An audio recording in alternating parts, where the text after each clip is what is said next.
It's the Bennington Show. We're cooling it down. Cooling it down in a big, big way. I'm Ron Bennington. There's Gail Bennington. Yo. And I'm Ron Bennington. Trump Cuck in the house. What's up?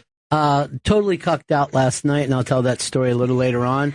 But there is nothing funnier in life than when you find out your friend is really pissed off about something that you don't care about.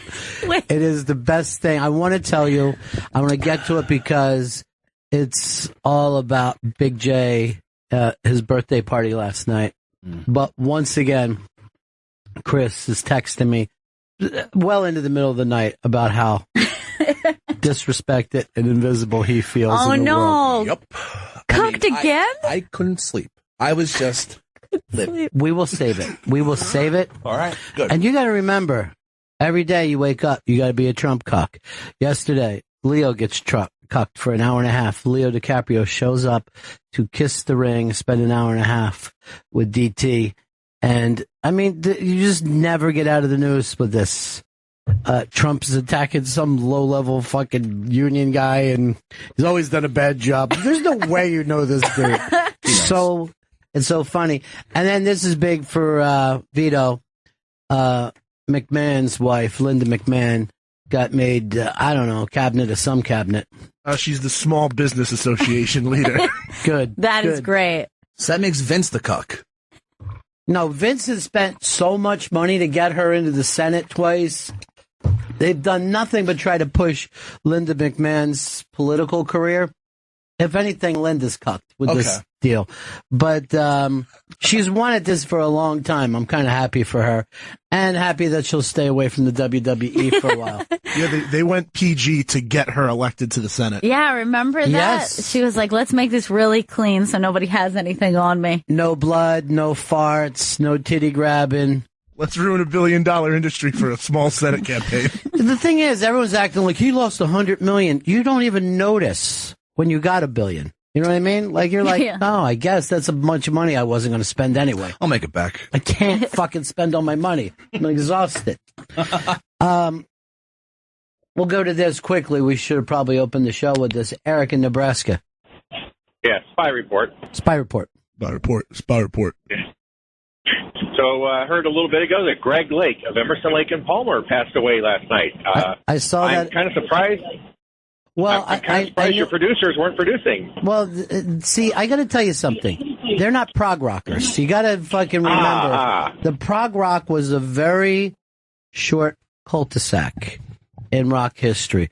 Basically like 1971 to 75. That's tops, where it was really running things. And that's not crazy. I mean, if you look at punk, if you look at rockabilly, you know, if you look at the psychedelic era, it's all about 4 or 5 years. You know, someone goes from a freshman to a senior, and then it's over. New freshmen come in, they got a whole new sound. So, I mean, they were a gigantic band that, well, right now there's only Palmer's the only one left out of the power trio. Wow, I had Keith Emerson on the show, and then he killed himself like 9 months later. Apparently someone had called him a cuck. Oh, no. You don't think. It was very funny with him. He just kept hounding me about where the jazz is in New York. Where's the jazz? I'm like, well, the Blue Note. Oh, man, I mean the real jazz. I go, I don't know what the fuck to tell you right now, Keith Emerson. You know what I mean? I don't know whether you think that I'm fucking bopski bopping at 3 o'clock in the morning up in Harlem. I'm not. I like that somebody asks you a favor that is like, no, not like that. That's and I go, lame. well, there's Birdland. No, seriously. I'm not a fucking tourist, okay? I didn't come in here through the tunnel. I want the real fucking jazz. I'm like, all right, I'm not that doorman from... I was literally trying to figure out how to reference that. Put this man in the car. Oh, you want good jazz? Yeah, I'm not that dude. And this also was in 1965. You know? Everyone who played good jazz is probably dead for fucking 50 years. Yeah, but I think you could have played that role if given the chance.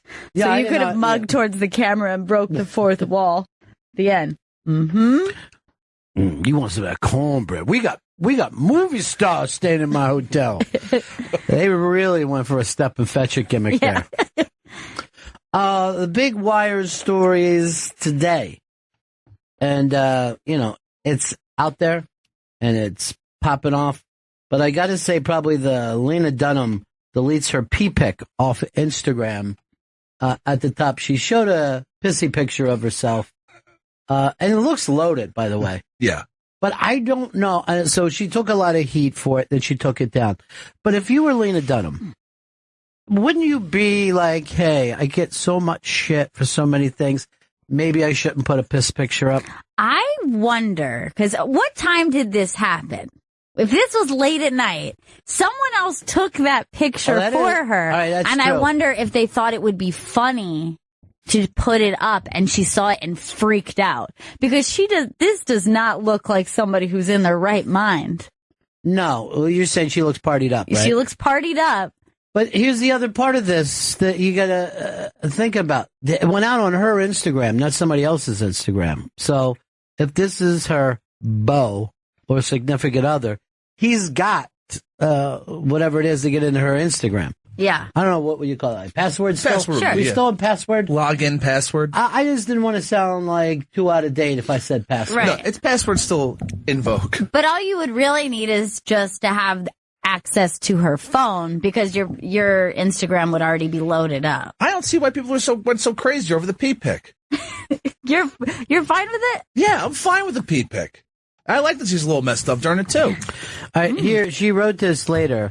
When you delete your own peeing Insta, that's better than a pee pic, peeing Insta, because you chronologically forgot what kind of world we live in, but you still got to shout out your visual influences. All right, so is this based on somebody else's? On the cover of Jay McCarthy's book. There's no No, way. that's not the what she cover of was her book. doing. That's a the candy candy commercial. ad. It's a commercial. Oh It's my not a God, commercial. Cuck, you can't come in and just give us wrong information. Cuck myself. Yeah, that was. Cuck myself. Dude, you got to cut that. Yeah, You make got to sure you cuck do that. I'm going to cuck it, don't worry. Yeah. And then cucking. You got to keep going from there. This is what he was doing on Dave's show the other day, where he would just do like one word and act like he was singing along. When he did "Where Was the London?" God. I would Leo love to hear. fucks. That's what he yelled out. He just he'd said nothing for fucking five fucking bars, and then he yells out "Leo fucks," and then he just stands there for the next 5 bars. His hair is perfect. You never even did that much. If you did that much, I would have been fucking super. I would have passed you along to Hollywood. You've been having a bad week, Trump Cuck. I know.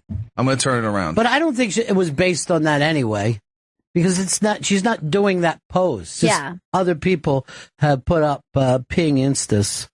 See what I just did there? Yeah, you got it. Yeah. That's you're like with it. You know what I mean? I guess I am. I guess I'm. You know what I mean? I guess it's a mood for moderns. That I'm into right now.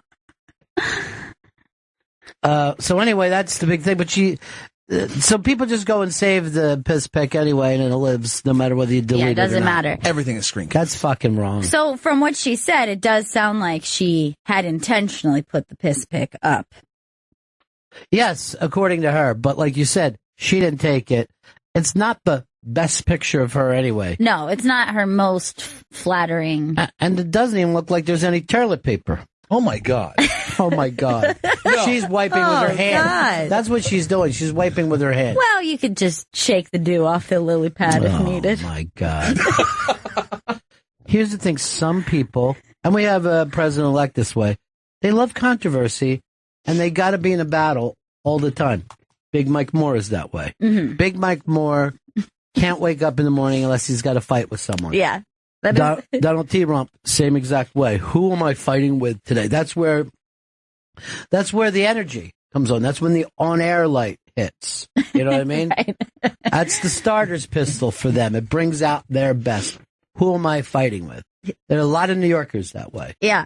There are a lot of New Yorkers that way. Joan Rivers always had to have a battle. Early Howard Stern always was fighting with another radio show. O&A used to be that way where they just who are we fighting with? And that's where their excitement level comes from. Yeah, like it's he gets a fire from a cause. You know what I mean? Even if it's not a real cause. Right. Like, for example, the flag burning thing. It's just like, that was just something, who knows? For whatever reason, he woke up and he's like, this is going to be my thing today. I'm going to give it 150%, relevant or not. Everyone's going to know now that flag burning's bad. All right, there's a couple people talking about the GIF when Anthony had me dance on his show. He always thinks it's exciting when I dance my way off. And I think I was kind of confused that moving your arms around is dancing. I think that's a great dance. Well, it is a great dance because you can't see my feet. If you could, you're like, that dude isn't dancing at all. But if you can see the feet. It's as though the hands act as the feet. If my feet moved like my hands are moving there, I'd be fucking Fred Astaire.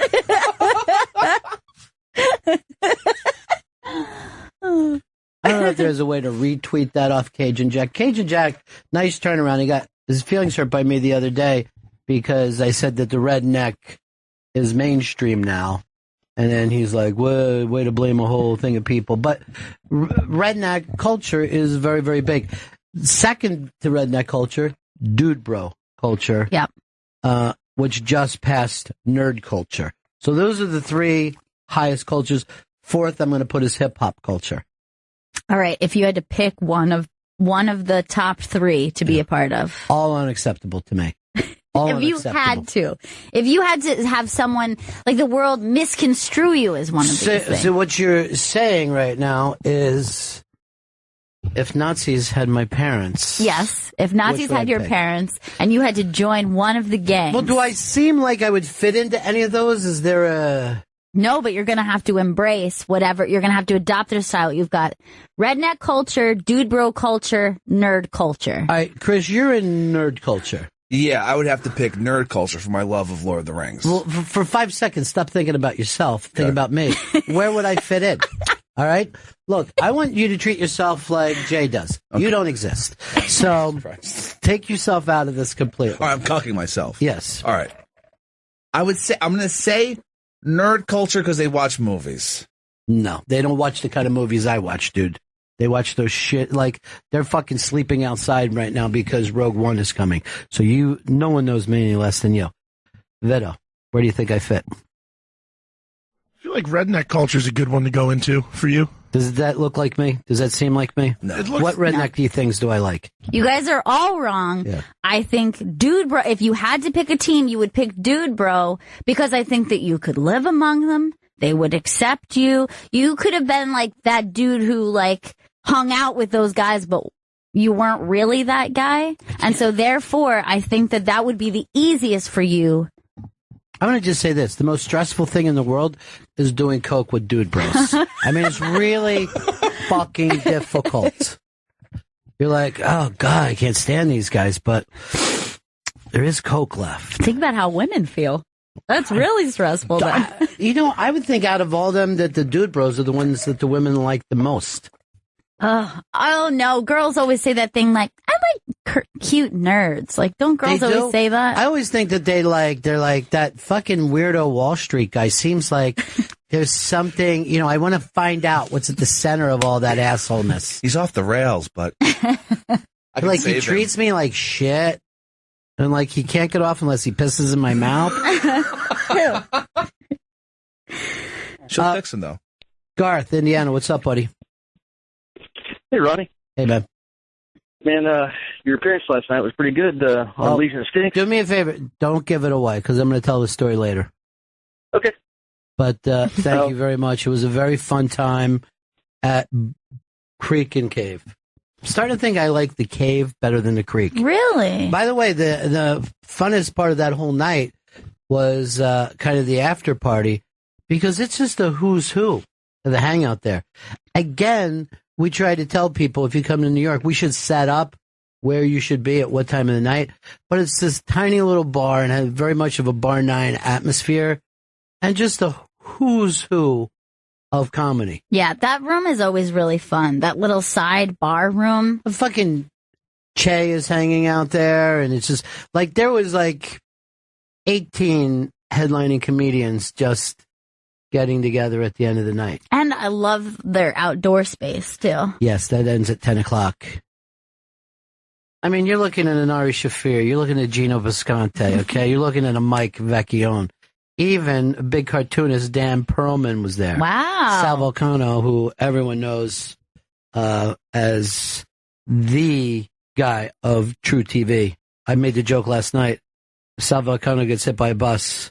True TV is fucking flipping formats 2 days later. Keeping the lights on over there. He actually said this to me. He goes, when I came in, he goes, Ron, sit down, relax, take off one of your glasses.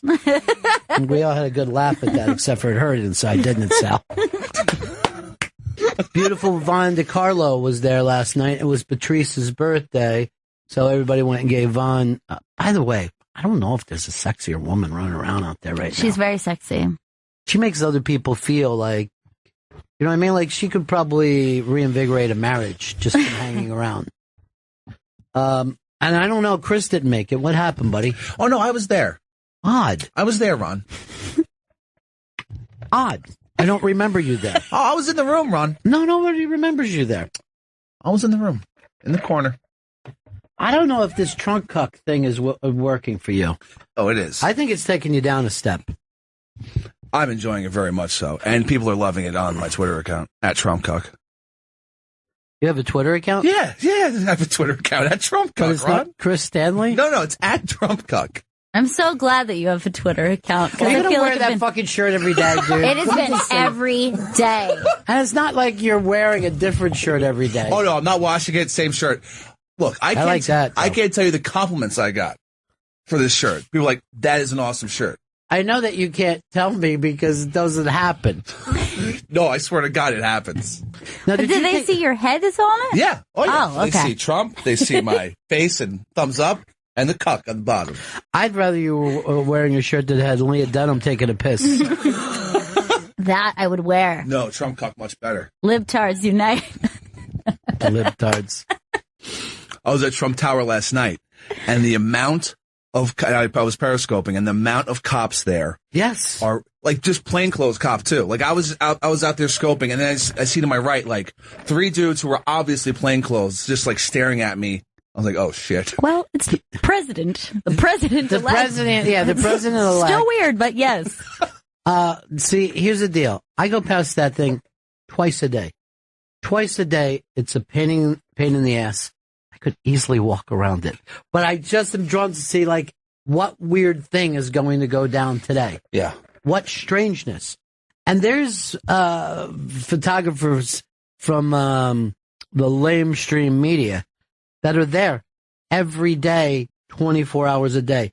Just tons of them. Really? With just cameras pointed at the building, waiting, I'm guessing, for something horrible to happen. You know what I mean? Like, yes, they have a lot why else are they doing that? Yeah, and they're just camped out there. I saw a photographer sleeping there. He was sleeping on the job. But yeah, there's just a bunch of equipment everywhere all the time. Now, the other part of that, though, is you can't imagine a smaller world that Trump is living in right now. This is a guy that, he's got a helicopter, he's got planes, he's got golf courses all over the world. He used to be out every day, and he's just stuck on 3 floors of this glass box. It's got to start and get to him after a while. Well, like 2 weeks ago, he went to go golfing on a Friday and then shut down like the Lincoln Tunnel, and that was like a giant disaster. Everybody was furious about it. Yeah. You can't shut down the Lincoln Tunnel. That's the problem. At like 4 o'clock. Yeah. No presidents ever leave that way. They always leave over the 59th Street Bridge, go through Queens. We're used to being annoyed by that gimmick. But you know what? The Lincoln Tunnel is an odd, sacred thing. People are just like, how's the tunnel looking? I'm coming into town. What's the tunnel look like? Yeah. There's enough problems with it as is. There's a radio station that has made $1 billion just on traffic on the ones, and it's mainly the tunnel. Just people, and I've done it a million times. I'm like, I'm just going to turn on and see what's happening in the tunnel. The tunnel must flow. And they were like, you're not leaving. I just want to know what's happening. Tunnel on the ones. It's always about the tunnel. No one gives a fuck about the G-dub. You know why? Because if you're stuck at the G-dub, it doesn't feel It's a nice view. Yeah, it doesn't feel like, oh, I'm in a hole like that Sylvester Stallone movie. Oh, no. It always feels like the Sylvester Stallone movie. You need tunnel talk. That's supposed to be the name of the chat. Dude, talking tunnel talk. Who are these assholes that keep hitting their brake? Everyone hits their brake, taps their brake constantly, going through the tunnel. I'm like, this is the same road we've all been on. Why are you tapping your brake? People driving in a tunnel. I'm in a tunnel. Gotta be careful. I'm in a tunnel. I would much rather be stuck on top of the George Washington Bridge, even though it's ridiculously high. If you are stuck up there, you start to look around, you're like, this is a really high bridge. I would rather be stuck up there for hours. Here's the thing than about stuck in that tunnel. Here's the thing about that bridge, though. You start because the thing is so high. Yeah. Like you're already in the middle of the bridge. You don't have the climb of a bridge, so you never get the feeling of height. You just get the feeling that the ground has dropped out from underneath you. But when you're going over, like, say, the Chesapeake Bay Bridge or the Golden Gate Bridge, you feel yourself going up. You're like, oh, fuck, we're going up. Yeah. We're traveling up in the air right now. My car is aiming for the sky. That's a whole different feeling than, hey, I'm in the middle of a bridge. Verrazano is the same way. When you come off Staten Island, you're just way up in the air, but crazy. But you don't climb at all. Yeah. These we basically live on rocks around in New York City. Yeah. It's a granite island. I never even thought of that. Why didn't anybody ever call it that? Granite Island. How cool would that That's be? A perfect name for a book. There was one book I picked up just because of the title, and it was called Tall Island. And I'm like, I bought Bright Lights, Big City for the same thing. I'm like, oh, what a great title. What a great title. I got a title for a book right now. No one sees the Trump Cuck. You know why, Chris? Why's that? You've cucked yourself with that shirt. Yeah, you chose the cucking. Look, I became the Trump Cuck on the election night. I'm a deplorable. You have made a cuckold of yourself. That's the exact... Oh, yeah, you are deplorable. I was going to say, I forgot. I forget who's who. I look at the comments on that video sometimes, and people are quoting me saying, yeah, this guy knows what he's talking about. I love what that man said. You really go back and watch old YouTubes of yourself? You read the comments? Yeah, I read the comments, yeah. What's everybody saying about the Trump Cuck today? Yeah, I want to know what the fucking Trump Cuck's going on. I want to know what's happening out there. What is happening with you? I would be so interested to see how many people identify as Trump Cuck. Because I feel so like far it's one. Like, where are you, folks? Are you out there? Whether you know it or not, we're all Trump Cucks. That's the thing. He became president. I understand what you're saying, and you've been saying this for a while, but you got to get one other Trump Cuck with you, or else this makes no sense. You don't have a movement of one. You know what I mean? That's fucking right now. You're just that guy at Monday Night Football games back in the 70s with the fucking afro wig on, and you're like, yeah, baby, yeah. My story's gonna end the same way too. You know, that was like the first troll in fucking history. That guy with the afro. And 316? Yeah, he eventually put 316 when people paid attention to him for a while. He's like, why am I doing this? So he put up 316. But the first couple of years, he was just fucking rocking. Yeah, I'm on a TV show. And like, it was one of those things where people thought it was funny until he got a commercial. And then they're like, that guy's a dick. How? That guy? I think he had a weird ending, too. I think he kidnapped someone. I think he's in prison. Yeah, I don't know. Yeah, there was a weird thing about this. Is he still alive? He might. I'll check to see if he might be dead. He might be. He's still going. Is he? Yeah, he's still going. He was born in 1944. He's still rocking. But is he out of jail? All you saw is the Wikipedia. Born in 1944, no death date. He's serving 3 consecutive life sentences. Okay, so that ain't still going, brother. That's the fucking opposite of still going. That's surviving, not living. He was attempting. He had a standoff with the cops because he kidnapped 2 men. Why did he kidnap them? He got on with that dude? All right, he believed that the rapture was due to arrive in 6 days. And then during the standoff, he threatened to shoot at airplanes at LAX. He must sound like feel like a moron. Oh, yeah. Like, there's still no rapture. I could have been out fucking just living life. You could be going to Thursday Night Football, too. I don't know. I mean, at this fucking point, everybody looks like that dude. Jersey Shore Bob said Steve Earle at the City Winery in January. Oh, I'd love to go to that show. Here's Bob. Bob, what's up?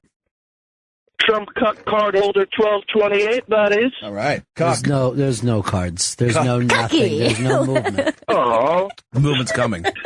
When? When is the movement coming? What can we do for you, Bob? I want to back up Chris Stanley, the Trump Cuck movement. I feel myself cucked out every single day. There you go. Well, then I got something for you. Because the Trump Cuck T-shirt's on sale, bro. Oh, no. What? Oh, my God. Why are you saying, oh, no? Yeah. Yeah, son. Go to interrobang.com. Oh, God. Oh, no. Fucking and cucking. Oh, yeah. We gonna be cucking together, dude. Woo. Yeah. Look, You they're out know, there, Ron. It's a beautiful shirt. It's gorgeous. Like the red pops, it's great for the holidays. This is the worst announcement of anything I've ever heard in my life. If two people said it. Who's this Imagine woman that, coming by? two people. She's very, They think they both be words we don't use anymore. Who is she? She's very familiar to me. I'm not very sure. familiar. I'm going out of my mind with this stuff. You'll find out. Anyway, anybody who sneezed might have missed what you had to say there, Chris. Why don't you make a true announcement? The Trump Cuck T-shirt is on sale now for the holiday season. Go to interrobang.com to purchase it. It's good for any of the Trump Cucks in your life because everyone knows one. All right, Greg just wrote this. He wears the same shirt every day, knows nothing about music, and is attracted to men. This seems oddly familiar. Also, as in last night, the slightest fucking thing to him becomes a war, right? He feels the slightest disrespect, and it becomes a war. Slightest or just general heavy disrespect, Ron? Okay, it's ibangshop.com. The interrobang.com works too, but the ibangshop.com. If you want to be the antisocial person in your neighborhood, you can be a Trump cuck because it is Christmas. Well, I guess at the very least, if you're not a Trump cuck, maybe you have an uncle who's a Trump cuck. Oh, yeah. What's better than there's Christmas morning and you're opening up your presents and you see a Trump cuck shirt? That might be a great way to get even with somebody. Now we're on to something. Yeah. Since, you had to listen to people in your family bragging about this. Get them a Trump cuck shirt. Now, they're going to be confused by that fucking... They're like, who's that guy? That's you, my friend. That necklace wonder with a hat on. Oh, there is no neck. I never noticed. Well, the beard that just flows into the neck doesn't help. It's a neck beard. It's a neck beard on a Trump cuck shirt. Literally, that beard does make me want to bring back your old name, Pepper, though, because it is... Like just pepper, just these little peppered giant fucking hair holds. Hair holds. And look, all of you can see those in real life by going to ibangshop.com, pick up a Trump cuck shirt. Gail has just turned this around. All this time I was saying that there's no branding, but this is the perfect gift for that gloating conservative on your Christmas list, or for any liberal looking to protest the election. It pleases both. Yeah. The libtards. And the Republicucks. And the... I just saw conservacucks as a word today. And I saw it in the lamestream media, and I'm like, why is this going on like this? Because it's part of the Trump cuck movement, Ron, which everyone can be a part of. Just relax and talk. Don't be fucking nutty with it. Can't sit down. No. He's so excited about his shirt. He's jumping around. He's got these clippy little sentences. What? No? What? That's not... You're yelling what no at me instead of just pushing your fucking gimmick. That's it. He enters a word screaming, any room, screaming, shut up. Shut up. I'm glad Tom Papa's not here today, the human mule. Oh, yeah, he would be so disappointed. He would be so disappointed. I think he'd pick up a shirt. I'm going to tweet this at him. Last year, the shirts sold out really fast, so you want to keep an eye on that. It's basically Chris Stanley's Christmas, and this year it's Trump Cuck. It's a Trump Cuck Christmas, everyone. We know. I know it is, buddy. I think that nobody would want that except for Nordstrom is selling a rock for $85. Okay, so then maybe they will. Maybe they will purchase it. Can a rock keep you warm? I don't think so. How, what's so... That shirt doesn't keep anyone warm. I'm so warm right now, Ron. Look at the sweat on my head. That is a T-shirt. I don't think anyone bought this $85 rock for warmth, though. Do you know what that's made out of? What's that? T-shirt. That's what that is called. High that quality. fabric is just called T-shirt. High quality T-shirt. I'm so warm right now. Toasty, guys. Just toasty these winter months. Now, Steven wants to know this. Are we supposed to turn in our Scope Bro cards for the Trump Cuck cards? They are redeemable. We're all Trump cucks now. It supersedes everything else that came before it. I guess. Oh, definitely, Ron. These are the annual Christmas collectibles of Chris Stanley. Yes. Last year's obsession was Scope Bro. This year's his obsession is Trump Cuck. Just like I got that signed Kurt Vonnegut book yesterday. That was beautiful. Yeah. Gorgeous. Chris, you're much like a 9-year-old who just like gets really into it. You're like, now I'm really into cars. Right. Now I'm really into ninjas. Oh, I'm Hulk. I'm Trump Cuck. I'm going to be in the corner. Now Deadpool. Whatever it is, whatever just comes out. You could do a fucking movie called Finding Lamo. Try Finding Cucko. Okay, Finding Cucko. Gotcha. Spitting that out as fast as you could. You know something? This was interesting about Pit Doc. Every year he gets Saul something nice, but then he gives Chris something extravagant. But this year I got the signed Vonnegut, which means I can't even begin to tell you what that means to me on a personal level. But then Chris gets cans of tuna. And chicken breast, Ron. And chicken breast. You say chicken breast, but it's in a can. Yeah, I think it's cubed chicken breast inside of a can. I haven't So you opened can one make yet. chicken salad with it. Exactly, yeah. It's the same thing as tuna fish. You basically got chicken fish. Yeah. The cuck hates chicken salad. No mayo. Chris, what's up, buddy? Hey, man. Hey, I just became a Trump cuck on Instagram. Love you, bro. And thanks, bro. And then I went and saw there's a place that made your T-shirts. They put a video on Instagram of them making the Trump Cuck shirts. It's called Metro Print Promo. I don't know. Is this a joke, Chris? I don't know. No, it's not a joke at all. I swear. You go on Instagram and go on Chris Stanley's page, and I hit what is it? Hashtag Trump Cuck, and it took me to Metro Print Promo, all lowercase letters. Chris Cuomo. This can't be right. Rivers Cuomo is selling Trump Cuck None of shirts. this can be right.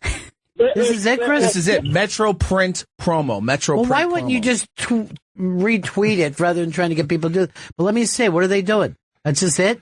That's them screen printing. Oh, God. This is ridiculous. That's awesome. Look at them working away Oh my feverishly. God. Is that me? That's oh my God, they're beautiful. Yeah, they're gorgeous. Oh, they got a pretty nice little factory lined up for themselves. Boy, you're going out of your way how many Trump cucks you think you're selling there, too. Oh, man. I mean, those things are just exploding off. God, they're gorgeous. Yeah, I guess they are. I'll say this. I did enjoy the manufacturing. Yes, the manufacturing and design. Very nice. What are they? They're Metro printing? Metro Printing Promo. I'm going to retweet that Good. at Trump Cuck. The Trump Cuck shirt could also be an advertisement for the sausage party. And I'm also being told that Comedy Artwork did the design. Yeah, comedy artwork. Yeah, Comedy Artwork. That's him selling. Yeah. What you said, yeah. No wonder you're so ignored. Hey, Frank, what's up, buddy? Hey, good. Love the show. Thanks.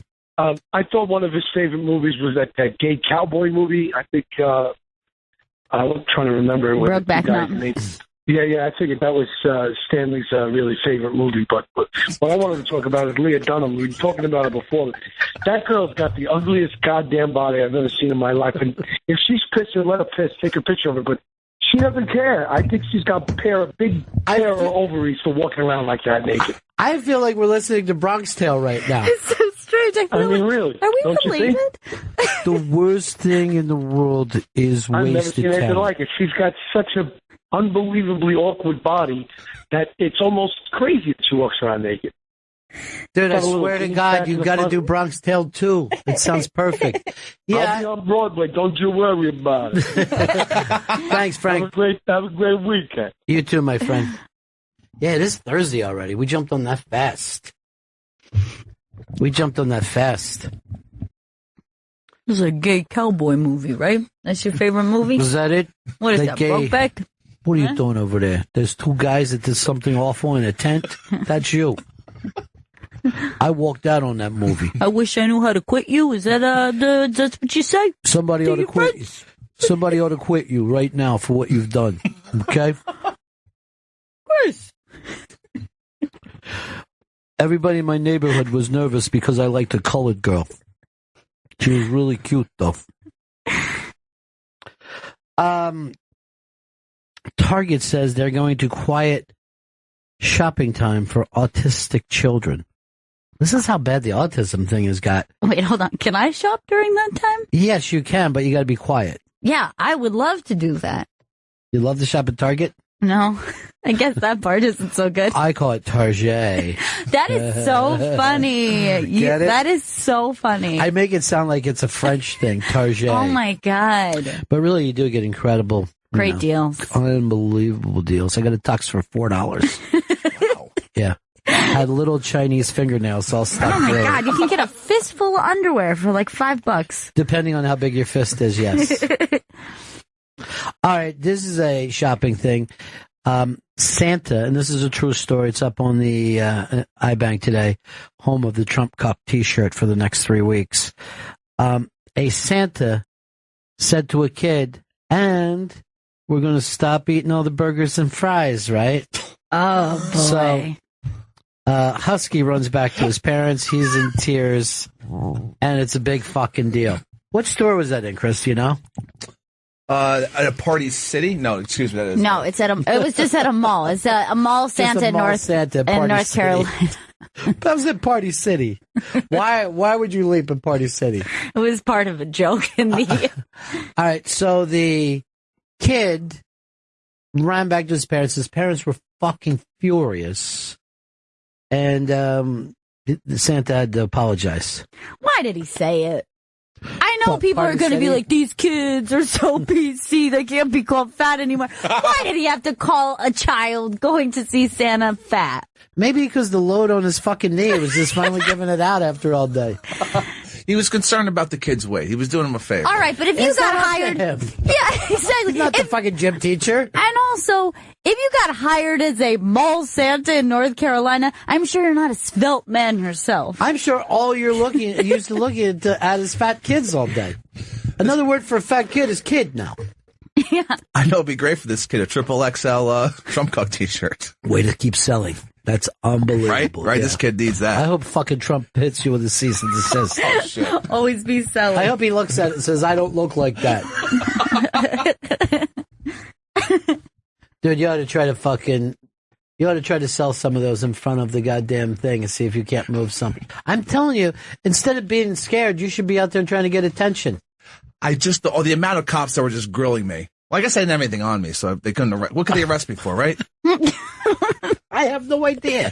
I don't even know where they came. What do you mean they were grilling you? Like, there were 3 undercover cops, plainclothes, right next to me, like, staring at me and, like, looking at each other. That isn't grilling you. This is their fucking job. They're not undercover cops. They're fucking Secret Service. Oh, Christ, that's even worse. He's the president now. He's the president-elect. This is all people think about is protecting the president-elect. And they see a fucking weird school shooter like you walking around, and it weirds them out. The kid who was running around with knives until they shot him yesterday, right?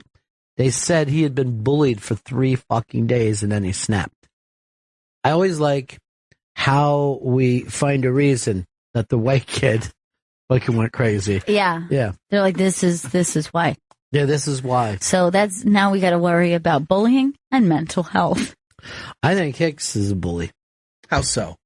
Trump and Trump Cuck. You're either bullying people who don't like Trump or people who do. I'm not sure. I think a little bit of both. Or you're embracing them both. I embrace all, yeah. Stop watching the fucking video of your shirts being made. It's so beautiful, though. Weird. Look, there it is. Nice screen print. You know what that shirt should say? What's that? And we're going to stay away from the burgers and the fries for a while, too, right? I'm an adult. I make my own decisions, Santa. So why are you sitting on my lap, son? Begging me for toys.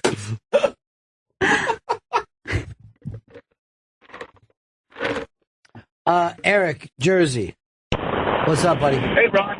I got what may be a moral conundrum. If Stanley's with his new cuck buddy in a room, and that guy keeps Stanley from watching getting cucked, is he getting cuck blocked or double cucked? Interesting. Okay, this is great. I'm going to say cuck blocked. You're getting cuck blocked because you're trying to cuck, but then this other cuck's cuck blocking you. But I think the double cuck.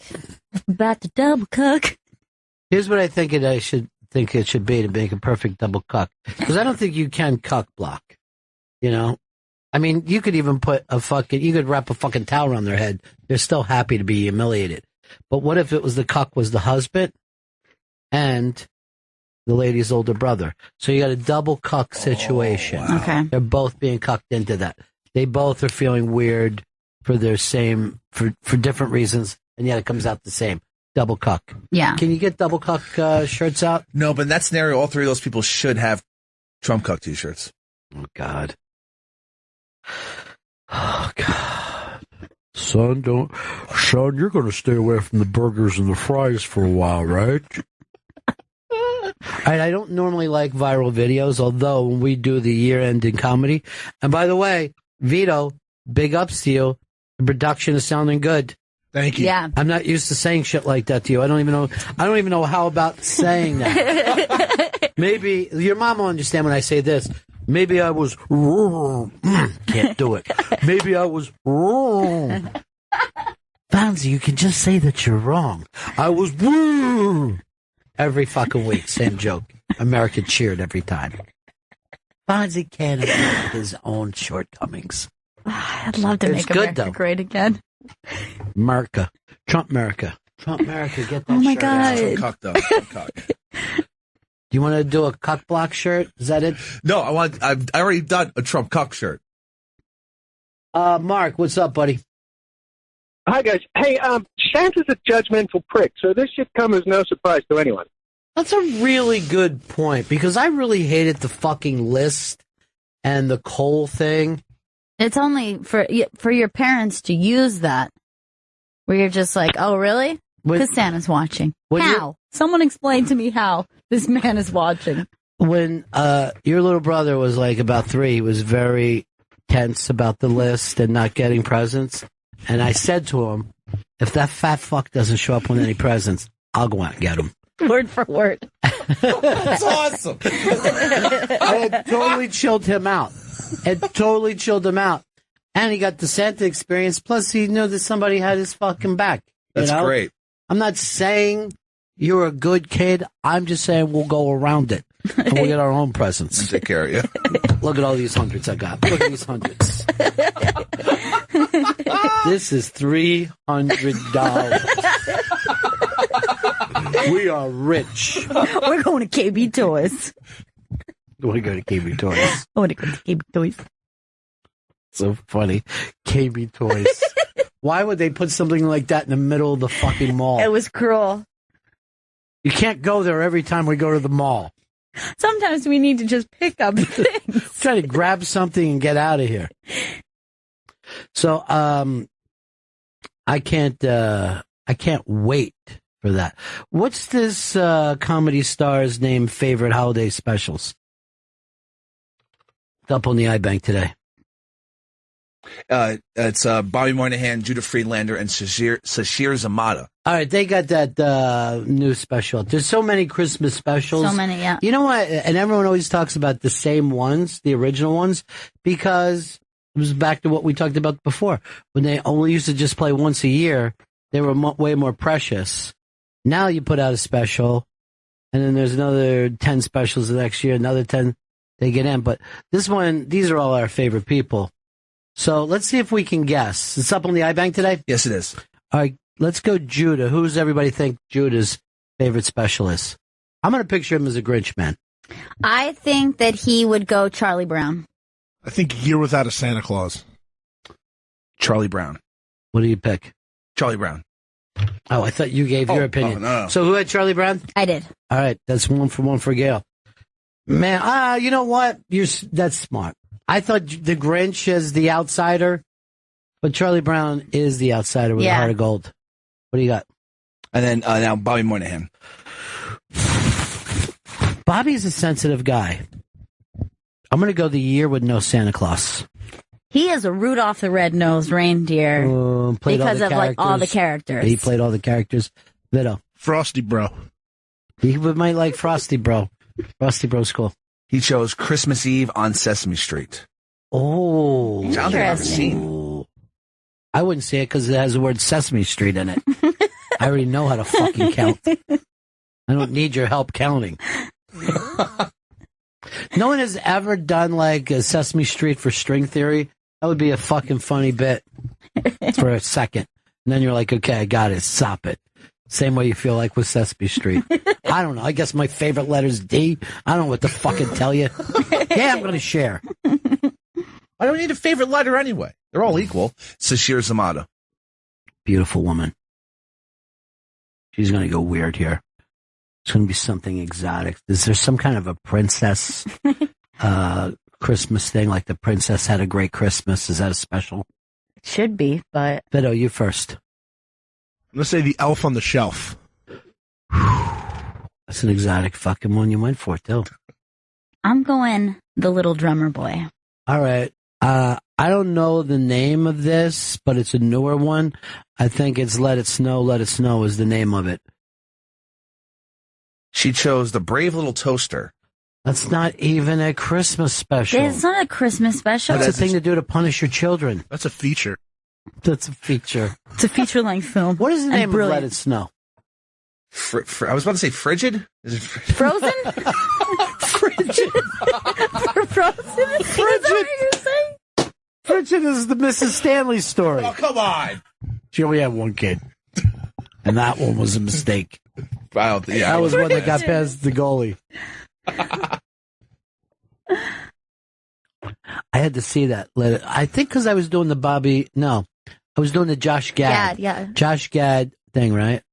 I'm sitting there and I'm in a fucking room, a little room, screening room, watching this movie that starts. I swear to God, 10 minutes into it, you just hear me go, oh God. It was so painful. Then halfway through, he shows up as the snowman. I'm like, oh, this is an adorable little song. This reminds me of something kids would like. But these fucking sisters were so serious, and the plot was so serious. I go, kids are going to hate this. 2 weeks later, it made $3 billion. I know nothing. I couldn't run a toy company. I go, no kid would want to play with that. What was that stupid toy that you tried to promote the other day too, Chris? Oh, Hatchimals? What are Hatchimals? It's like an 80s toy that they say is this year's thing that every child wants and the parents can't get. Yeah. They say it's sold out everywhere. What are they called? Hatchimals. So it's a hatching animal? So it's a... You buy it, it's an egg, and then like you shake it or whatever, and when you take it out of the box... You don't shake it. Why would you shake your Hatchimal? They all have like different gestation periods, I believe. And then while the kid has the toy, it starts breaking out of its fucking shell. Its fucking shell. What kid would want this fucking gift? Look at this fucking shell on this thing, right? I mean, what is this? Brokeback Mountain? All right, let me say. So there it is. Oh, that's adorable. Yeah, the eyes really are adorable. Cute. Yeah, the eyes are adorable. I want to see it come out of its shell, though, completely. I don't know why I want it in a shell. Why couldn't it just be a stuffed animal? Are they all little birds? They're all like, I think, little dragon monsters. I don't know. Dragon. These dragon monsters coming out of this fucking shell. I mean, I seriously. don't think that's a New York accent. That's like Chicago. It's a dragon. He's busted out of his funky shell like he don't even give a shit. Look at him. Wouldn't any kid want this? I don't know why. All right, there he is. This does not look like a modern thing kids would like, though. It's so cute, It's throwback. though. Why has he got plastic wrapped around him? Yeah, that's shitty, isn't it? And what kid doesn't want to take off the plastic? All right, there's his little that's thing. adorable. And it flaps its wings. How long are those wings going to fucking last, though? A 2 kid will hours. rip that goddamn wing off in a heartbeat. No, it'll last. Now, is it like Furby status? Like, is it talk and stuff? It makes like little chirping sounds. Yeah. But it doesn't like talk. I don't know why kids want this when they get a Trump Cuck t-shirt. Oh, way to fucking, There we go. way Back to, again. Yeah, way to come back around. Should I put the Trump Cuck t-shirts in the eggs? Is that what kids want? Now, Gail, you like this toy? I think it's really cute. I would imagine if I were a child, I would want that. I'm already bored of this toy. I mean, I'm already most bored. toys are that way, though. Most toys, you're like, this is great. What else do we got? Now, Chris, is this something you would have liked? No, I mean, it's. I didn't like stuffed animal. It's essentially just a stuffed animal. It's like, similar to a Furby. once Did it you have busts- a Furby? No, I did not. Once it busts out the shell, it's over. It's done. It's like any other stuffed animal.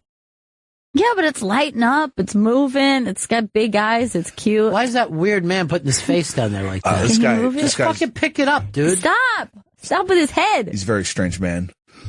Yeah, I'll tell you, he's got the hottest toy of the year. What about you, Vito? You're a collectible, right? Yeah, I like me some toys, but I would keep putting it back in the egg. Like that seems like what the Oh my God, is. this is like the movie Big. Wait, hold on. Let him talk. Let him finish.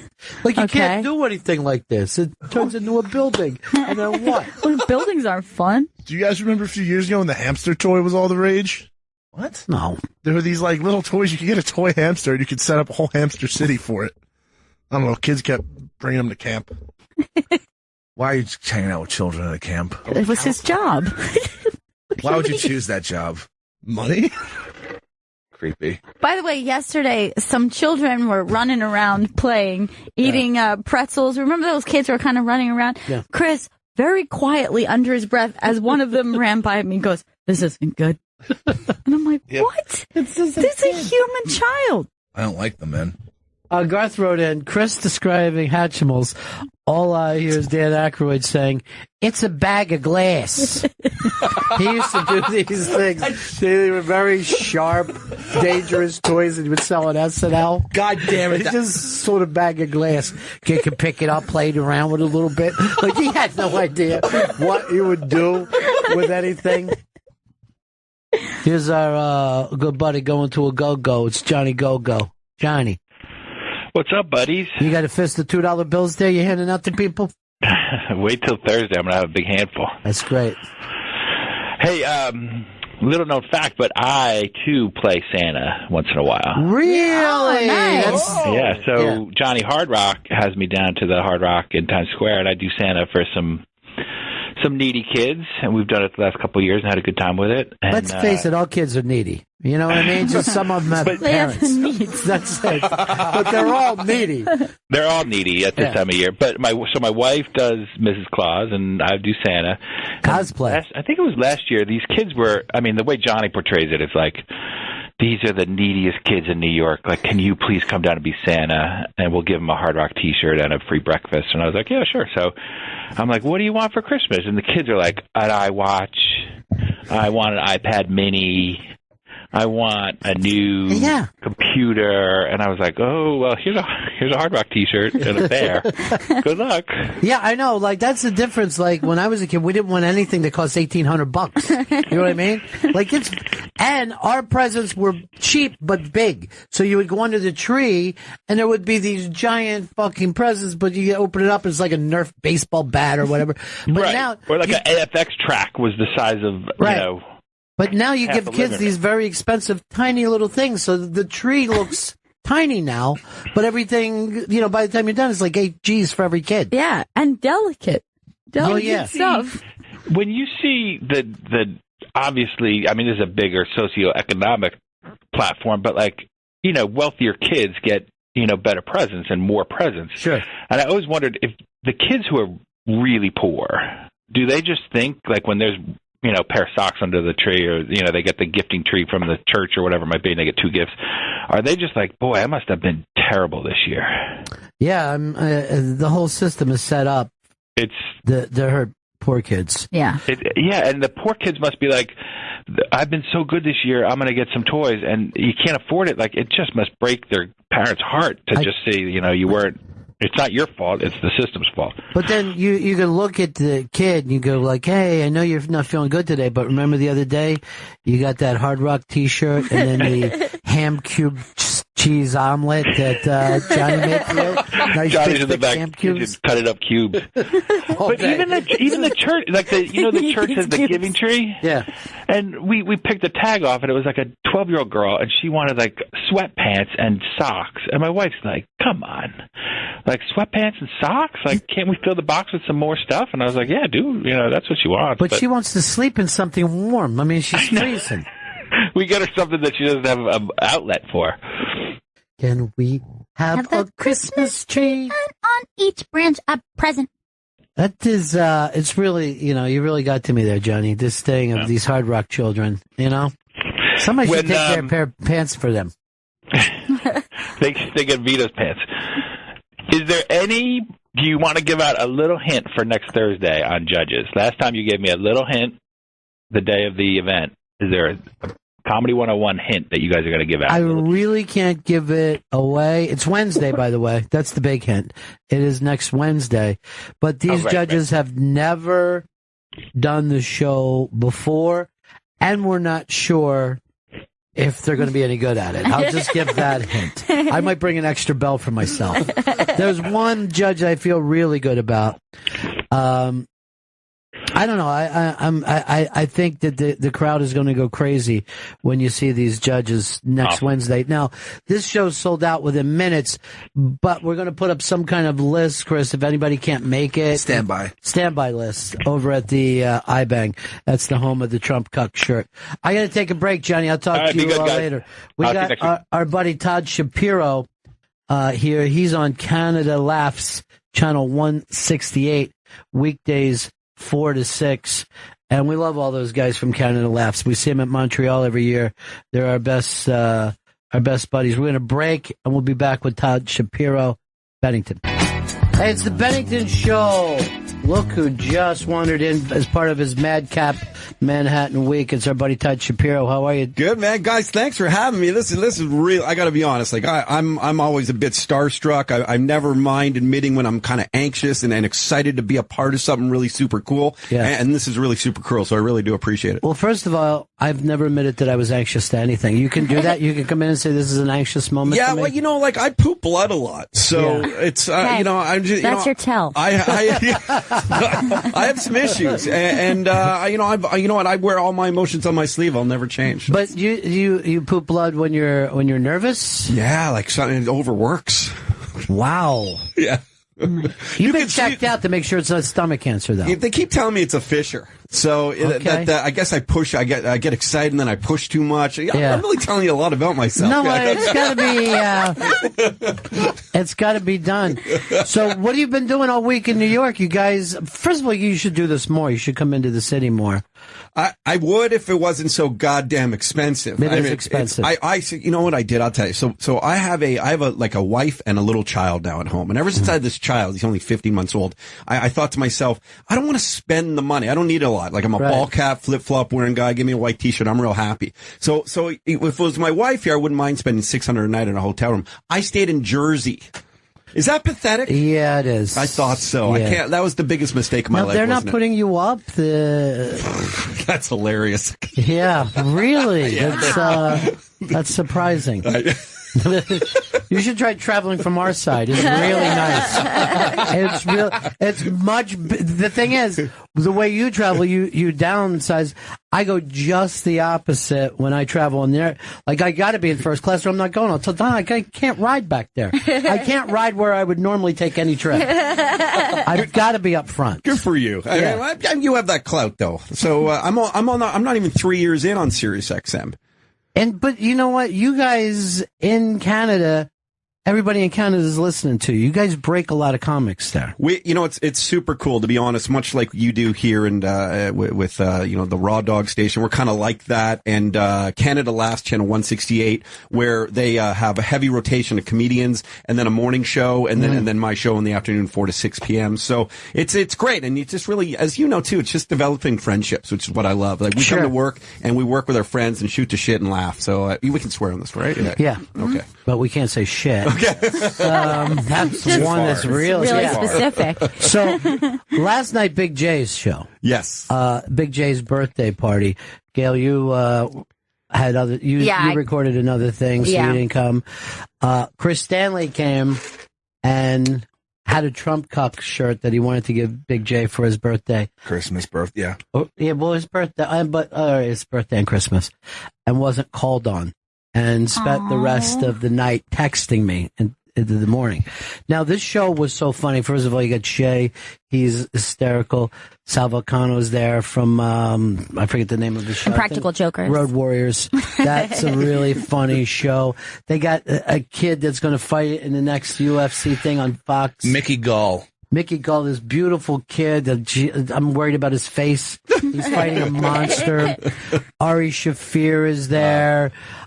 Dave Smith. Jay's hanging out. Every comic in New York is hanging around. So we get to, and the whole night is hilarious. I mean, it's just, everybody's got a line. Every single person is funny. It was just real high water stuff. So, and it's a tight room. It's the creek in the cave. You know what a tight room is. So we get to the part, Ari Shaffir says, Jay, there's a present for you. And there's some band that he... Avenged Sevenfold. All right, so he thinks because Jay likes rock, he likes Avenged Sevenfold, and he always gives them a Avenged Sevenfold presents, even though Jay has no idea what's going on with the band. So there's this thing, and it's a lockbox, and he opens it up, and Ari had shit in the box. Oh! Now, I got to say in the box. I never saw an adult shit like this before. There was some kind of weird puppy shit that was just lining all around. There's something wrong with his asshole. There's something completely... And he has an outy asshole as it is. I don't know whether you've ever seen pictures of that. Yeah. But the stank hit this room. And it was... People were freaking and running for doors and stuff. And everybody's... And it's like a terrorist action at that point, right? Yeah. Here's the thing, Todd. As I look back over my shoulder in this chaos... Fucking Ari is crying, laughing, laying on this bench, tears coming and looking around like a school shooter, like those fucking Columbine shooters that you can't believe this kind of horror takes place. Meanwhile, I'm feeling so terrible that I had booked this thing and I wasn't able to make it last night. You would have puked. I know you and your abilities. I guarantee I would have puked. I'm in the next bar an hour later, and that bar stinks from it. I don't know whether it's the box of shit. Oh, it stays on you, like when you go to a Mexican place and the clothes stays on your clothes? Like I don't know what it was, but I think it was just such an incredible shit that he took. And by the way, if I would have been there and I would have puked, that would have set off emotion into total Barfarama status. It would have been Barfarama. That's all it like takes. a Stand By Me scene at that point, for sure. Did you, how long were you able to stay? 30 seconds or something. Now, here's the deal. I knew it had to be shit. I knew it had to be shit. Yeah. And yet, I didn't run before the fact. You know what I mean? Like, I had to have the horror happen to me. Were you, what was your proximity? You were close to the shit. 2 feet away. Oh, no. And I was able to look down on my way out to see, because I'm thinking, is it dog shit or whatever? No, that's pure Ari shit. These fucking weird string cheese fucking shits that he has. It was just like little tiny snakes, like thin snakes. Thin snakes. No, that's it, Todd. My goodness. And your shit premonition, Bennington. I mean, is that from experience, from anything else? Like, no, just knew, like, these fucking one-up pricks that they are. You know what I mean? Like, he had to make this. He had to steal the show. What was Jay's reaction to receiving shit? Horror and laughter. And he knew it was coming, and he kept, you know what I mean? He keeps opening. Like, it's because we're like, hopefully it's an explosion that goes off in his face. You know what I mean? Hopefully it's not shit. I don't think I'd be able to shit in the box like before. He was explaining how difficult it was just to get himself over top of it. Yeah, exactly. Yours would have been mixed with blood. That's like it would have been really. You thought that was bad the way people ran away. Yeah. Oh God, the horror, the absolute horror. Oh, man. Because that's the thing is that you're like, ha ha, you've been punked by me. You just got a box of my shit. But you're the person who, like, an hour before was, like, crouched over a box and shitting into it, giggling to yourself. And are you a really good friend at that point? I mean, are you? At this point, I would say a best friend. Yeah. That's the thing about these guys. That's the thing about them. And unfortunately for me, it's a night I'll never forget. You know what I mean? Like, I've got it something, I mean, it's lower than 9/11, but it's there somewhere. It's like top 10. Oh, Todd, you probably didn't hear about it in Canada. 9/11 was a bad thing down here. Yeah, really... you heard about it up there? Well, yeah, you know, okay, good. Actually, you know, a quick little story, which is, for us, you know, it was obviously, you know, if you were on air at the time, which we were a morning show, so we were on air at the time, and everyone, you know, thought the world was ending despite where you were. I can't imagine what it would have been like being right here in the heart of it. And while that was going on, we had a display in our studio of the puppetry of the penis guys. Did you ever see that? I know those guys, yeah. And it was like such an extreme where these guys were showing us their penises doing hamburgers and all these different little tricks and everything. And one guy, when no one really knew what was going down, when the first tower went down, he made it like a tower falling down. And that was, and then he felt terrible about 20 minutes later when everyone figured out what was really happening. But anyway, like, that's what comedic radio is, you know. Yeah, but that's when you, like, on a day like that, you're like, what do we do for a living? How stupid is our job? You know, then a couple weeks later, you're back into it. You know? You're just like, look at this box of shit. He shit the box. There were people. No, some of them went back in and finished the podcast out. I was not one of those people. No, I'd be done. I might have had to leave the building in its entirety. What did they do with the gift? Like, what did they? That's, I think Jay has it under his tree right now. Gives it to, like, pays it forward to somebody who doesn't like it Christmas. That would be funny if that shit just keeps being passed around every skank birthday.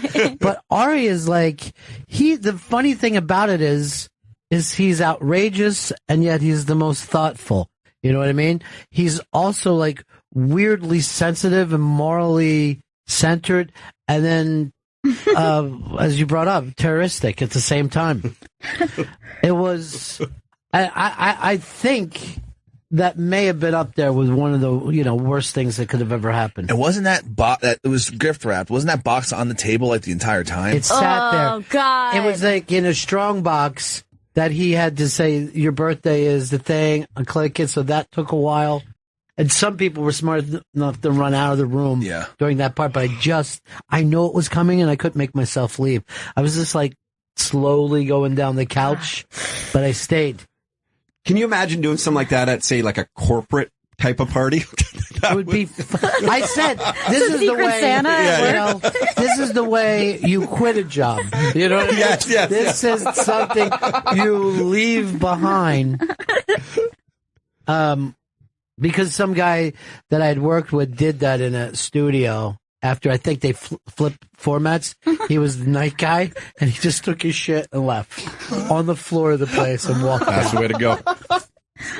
At the time when you're young, you're like, dude, you did that for all of us. That's great. It's really, really important. You did that. Yeah. And then me and some cleaning lady's going to clean that up. That's not the boss down the hall. Some poor Russian lady is sitting there with a stick trying to get all the pieces up.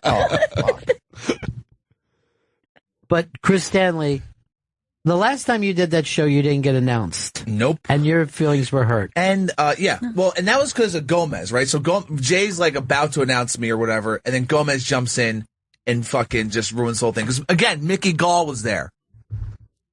I'm not announced the entire show. I'm just some fucking cuck in the corner. I come back on. I get to his birthday party bearing gifts. You weren't invited, though. No, but I thought I was his friend. Are you too nice, Chris? I don't know, Chris. Is Chris too nice? No. He's not nice. I'm not a nice person. You're not nice. He's not what we call good radio. That's the thing. Really? I mean, that was a cavalcade of stars last night. Yeah. It was an amazing lineup. But I thought I'd come by, give Jay a gift. And then I'm just standing in the fucking corner like I'm cucked out again. And is it again this Mickey Gall? I made eye contact with him several times during like while the guys were fucking doing the show. I'm like, all right, I'm coming up next, I bet. Old Cucky's coming up next. No! Just in the fucking corner, forgotten about, behind a bag of shit. I think if the shit hadn't gone down, you probably would have been called on. That's my belief. It would have been like, hey, before we leave. You should have taken a shit on a table just to top it, just to get noticed. Dude, that would have made you a fucking hero. I'm not pushing my shit out for them. You can't call on your shit at any time the way Dave can, though. No, I can't. I mean, I've pushed Dave too can hard just shit whenever he wants. Dave has a watery shit ready at any moment. I don't know what's wrong with him, but he, I think one time, and he got suspended for this when it was O&A, he shit in his hand and then rubbed it on himself and then chased people with it. Yeah. And then he's suspended.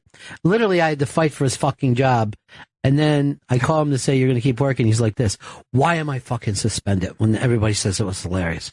I go, dude, you're running around with shit. Like, I don't know what to tell you, but there's not anywhere this is acceptable. It's not like, oh, serious. Like some jobs you can do that. It's pretty amazing you defended him, really, at that point. He's really fucking funny. Yeah. And I mean, the guy who goes up the line is going to go past the line every once in a while. And he also got suspended once for chugging his own piss. Like, he took his dick out, pissed into a cup, and chugged Not only that, but then he was with the O&A after that and drank his own piss at the Hard Rock. Yeah, it wasn't even on the air. After he drank the own piss. Yeah. Does the Hard Rock serve that bad drinks? Like the drinks? That's what they didn't want to come out about themselves. They're like, we serve food here. There's a designated piss place that we'd rather not have anyway. You know what I mean? We'd rather not have a bathroom to worry about for everybody. We had Steve-O once piss on our show and we got suspended for it. Yeah. Like way in the day on terrestrial radio. Just took a piss like all over the mics and the floor and everything. Any reason for it? No, they were like, it was sort of right in their prime and they just came in, licked, and they kept going. And Can't believe he's still alive, right, Steve-O? Mick Jagger's gonna be a dad today, I thought. Like, he's 73, he's gonna be a dad, he's a dad again or something. Like all those guys, they break, it's nuts. Yeah, but that kid's gonna be so stupid. You know what I mean? Like, that kid got the weakest sperm. You know what I mean? Like, I know you can keep being a dad, but there's nothing that tells you that's a good idea. Watery. And I mean, I get that he doesn't want to wear a condom. He's from the fuck, but pull out, Mick. He doesn't want to. He just feels too good. I mean, that's a classic method. Yeah. That'll work some of the time. Yeah, it works. I think really rich people can leave it in when they're like. I think if you're really rich, you can leave it in. It proves that you're rich. I don't care if I keep spending money forever. I can't spend all the money I have. That's what Mick's thinking. I just the Stones, the fact that they're still the biggest rock and roll band, really, you know what I mean? Like, they're still the news. And like you said, they're in their 70s. I remember when they were in their 40s, people are like, are they still doing this? You know what I mean? When is this thing going to be over? We tried to get a hold of Jay, no answer. No answer. I'm sure he's... Why would you take that fucking person? I'm taking it all personal now, Rod. I mean, at a fucking point... Look, I'm pissed. Now, Chris, do you really feel like this is again Mickey Gall related? He was there. It doesn't help that he's there. I'll tell you that. Was he referenced? I got there late, so I don't know. Was he referenced? Yeah, he was being talked about. He's got a fight coming up on like December. I think this Saturday. Oh, in Toronto? Is that the one in Toronto? Oh, I know it's on Fox. It's on Fox. It's going to be on regular TV. But put up a picture of Mickey. Goes, you won't believe what a young, sweet-looking boy he is. Really? And he's fighting this fucking alt-right Nazi. He's just a nice, sweet kid. Yeah, he's a don't doll. non-fighting. Do him in his street clothes, because you wouldn't even jaw. think that he was a fighter. He doesn't even come across that way. We have this Toronto kid, UFC fighter, Elias Theodoro. He's like, you got to Google him after, the best looking guy in the world. And when you become friends with him, you actually worry about it. It's weird, I was right? worried about this kid within seconds. And I was saying, don't fight this fucker. Look at his adorable face. He's a sweet boy. No wonder Jay chooses him over you, Chris. No, he is. You just met this guy. And They had that super big kid running around, the one who busted the wall. Did you see those pictures? The kid at the creek in the cave. See if you can find the video on Jay's thing. He broke through a wall. So they were making him run around. Now this kid, as if he did anything, his fucking breath was gone, right? And Mickey goes, let me sit next to you. I don't want to be near. He was afraid that this kid was going to fall on top of him, blow out a fucking knee, and cost him his shot. Oh, my God. And Ari was trying to start a union with this kid. You know what I mean? Ari was like, well, if we get all the fighters together. The kid's like, look, I'm just... He was halfway there until he saw the shit. And then he's like, I don't trust this guy. That's the thing. One moment he's trying to take care of people. The next he's leaving a box of shit. But if you could have seen that laughter, the fucking maniac laughter that Ari had, and just his joy of what he had done. All right, so hit this and see what this kid's doing. Turn up the sound. All right. Oh, no. Holy shit. Now, not only that, but I talked to Rebecca Trent, who owns the Creek in the Cape. That wall literally is like a load-bearing wall, and 7 studs on the wall were pulled. He's like the Kool-Aid man at that point, right? He is. That's a fucking great line. That's exactly. I'm so pissed I didn't have that fucking line last night. I mean, the lines are being used up so fast. You're like, oh fuck, there's that one's going. There's that one. What do I got next? The Kool-Aid man would have fucking killed. Yeah, it was fucking it was insane. It was an insane night. All right, there's a pic of Chris with Mickey and Big J. Is that on our Let me see Twitter or something? Todd Shapiro is sitting in with us. Thanks, guys. It's so good to have you here, man. We got to.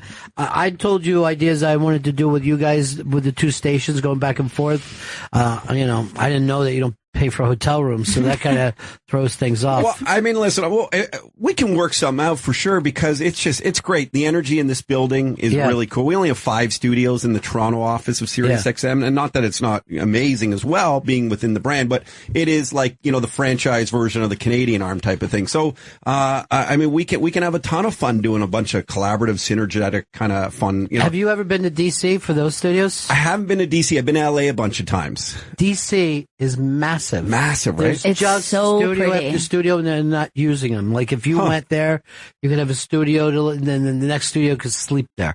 I mean, if we had that building here... Oh, God. I mean, what makes this place buzz is that, there's just celebrities running in and out of the place all the time. You never know who you're going to see. All I just kept thinking is, what if that was like one of those like Bushwick warehouses? Unbelievable. It would be incredible. When was this? This was last night. This was last night. So there you are. You act like you're mad, but you take your picture with them. They cucked me, Ron. But why do you act like you're mad? Because I'm still pissed. Why wouldn't you say to Jay, Jay, how could you not? You know what I mean? Look at him in a jacket too. Yeah. Looks like $1 million. He does. Are you wearing the same shirt? Yeah. Constantly. Yeah, Todd, you should go to ibankshop.com. You can pick one up for yourself. We ship international, too. Why would a Canadian want a Trump Cuck shirt? Show off to all your friends in Canada. No, you look great in it, dude. But you had a long night, no? Like, I haven't taken this shirt off in a week. Wow, it's fine. That's unbelievable. Yeah, it's sturdy. It's very well made. I don't even like riding the train here and not. I changed my shirt. You took the train down? I took the train down. Yeah. How long was that? It works out being about 45, 50 minutes. Just go from Journal Station, I guess, and then boot over. It's pretty and you want to do a change of clothes, just getting after. Oh man, yeah. Well, some guy was shitting at the subway. That's part of the problem. That's Ari Shafir. You'll be able to see him tonight. Dude, that was the nuttiest, funniest, almost awful thing ever. It was insane because it took like a little bit of time for the smell to hit on. No. I got it before the rest of the room. Oh. So I let out a girl shriek, and I'm trying to head out, and they're like, you can see the people are thinking, oh, he must have a weak stomach. And then I never smelled anything that bad. And I fucking, went to Marcus Hook Elementary. You know what I mean? I understand what it is to be surrounded by bad fucking smell. It was a shit wave. It literally was a wave of shit. Tom, what's up, buddy? Hey, Ron. Yeah. You're talking about Dave and his ability to shit, and when he got suspended, can you play that incredible sleaze bit about the radio war? Oh, yeah, we did have a big radio war thing. Sleeves is another person that let's fucking face it, Chris cockblocked. I would never cockblock Sleeves. He had an album out. You refused to give it to me because Roy Schaefer was on it. I don't know if I want to play it. Go ahead, play it. Go ahead. Give me a big thumbs up like you're a producer. That's beautiful producing.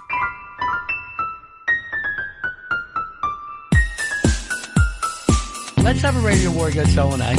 I'll put you up against any fucking son of anybody on their show. O&A have rude staff. The producers are always rude to you guys and act like they're above you. And today, like Popeye, you had all you could stand and you can't stand no more. What's happening with Cream Pie? Cream Pie Jones is some fucking new intern. Game on! Game on. Cream Pie Jones versus Eastside Dave. I definitely. Game on! That's right. You want this, Cream Pie? You're gonna get it, baby. I'm fucking 190 pounds of twisted Irish steel. Radio Wars has requested it's Eastside Dave of Ron and Fez versus Cream Pie Jones of O&A of the mayonnaise hat and the trouble DNA. Radio Wars! See Dave pick up a Stewie shit. Game on! Radio War! Are you ready to look at your dream maker? Say you're ready. Radio War! My boy, Eastside Dave, will shit in that hole and dive in. I shit and I shut. I shut you fucker down with my shit. Shit and shut. Radio War! I'm panicking here, I know. If Pat takes a shit Radio War! and he eats it, that would put him well ahead. I hate well ahead. I'm a man who fucked jelly and put a bagel in my rear. We put shit on our Jared's head yesterday. That took's hot sauce in the asshole. Dude, he picked up a load of shit that Jimmy sprayed out of his ass that looked like Dinty Moore's beef stew and picked it up with his hands. Game on! That's right! Radio Wars has requested it's Eastside Dave of Ron and Fez versus Cream Pie Jones of O&A of the mayonnaise hat and the trouble DNA. Radio War! I'm fucking shitting in my pants as we speak! Fuck! Do something, Cream Pie! I eat shit for breakfast and Radio War! Radio War! Shit and shut. I forgot to bring this up about Eastside Dave. He doesn't have, I don't believe, a sense of smell or taste. Two things happen to me. If you don't have a sense of taste, you don't have a sense of smell. But one time he went to the hospital because he went home drunk, and his mom had some chicken with barbecue sauce on it. I guess it was marinating, and Dave thought it was done. Ate 2 pieces, went to bed, ate raw chicken, went to bed. And, ended up in the hospital. And then again, when he was a kid, some guy that was his lawn guy, had left some kind of lawn poisoning. And Dave drank it thinking it was a juice. And then later, so I don't think he has a sense of taste. No. When I was an intern, I'd get him like a sandwich or something. And his order was drown it in vinegar. And I was just like, all right, is this enough? And it's just pouring it, just dunking Just vinegar? Oil and vinegar, excuse me. Okay.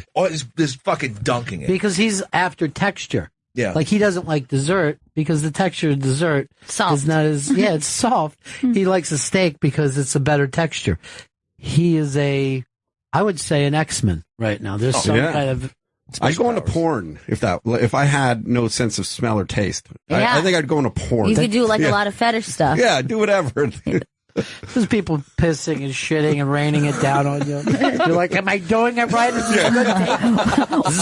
the lighting okay on this? It's one guy in all the cups. Yeah. That's the thing.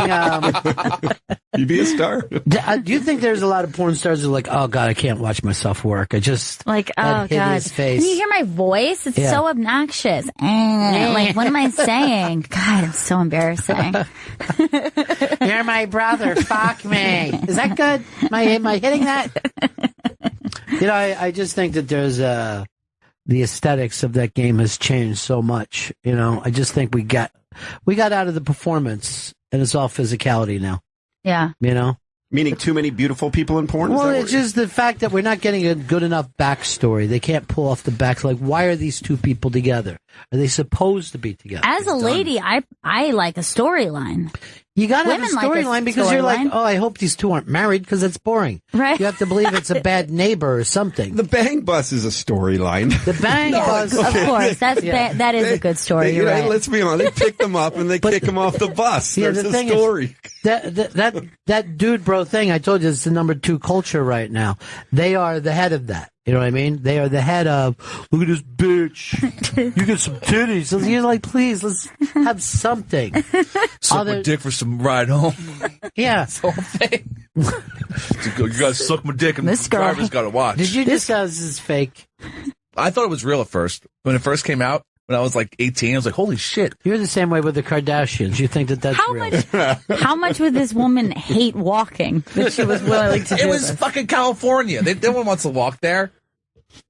Well, first of all, there's a public transportation system that for $3.50, she could get dropped off in the valley.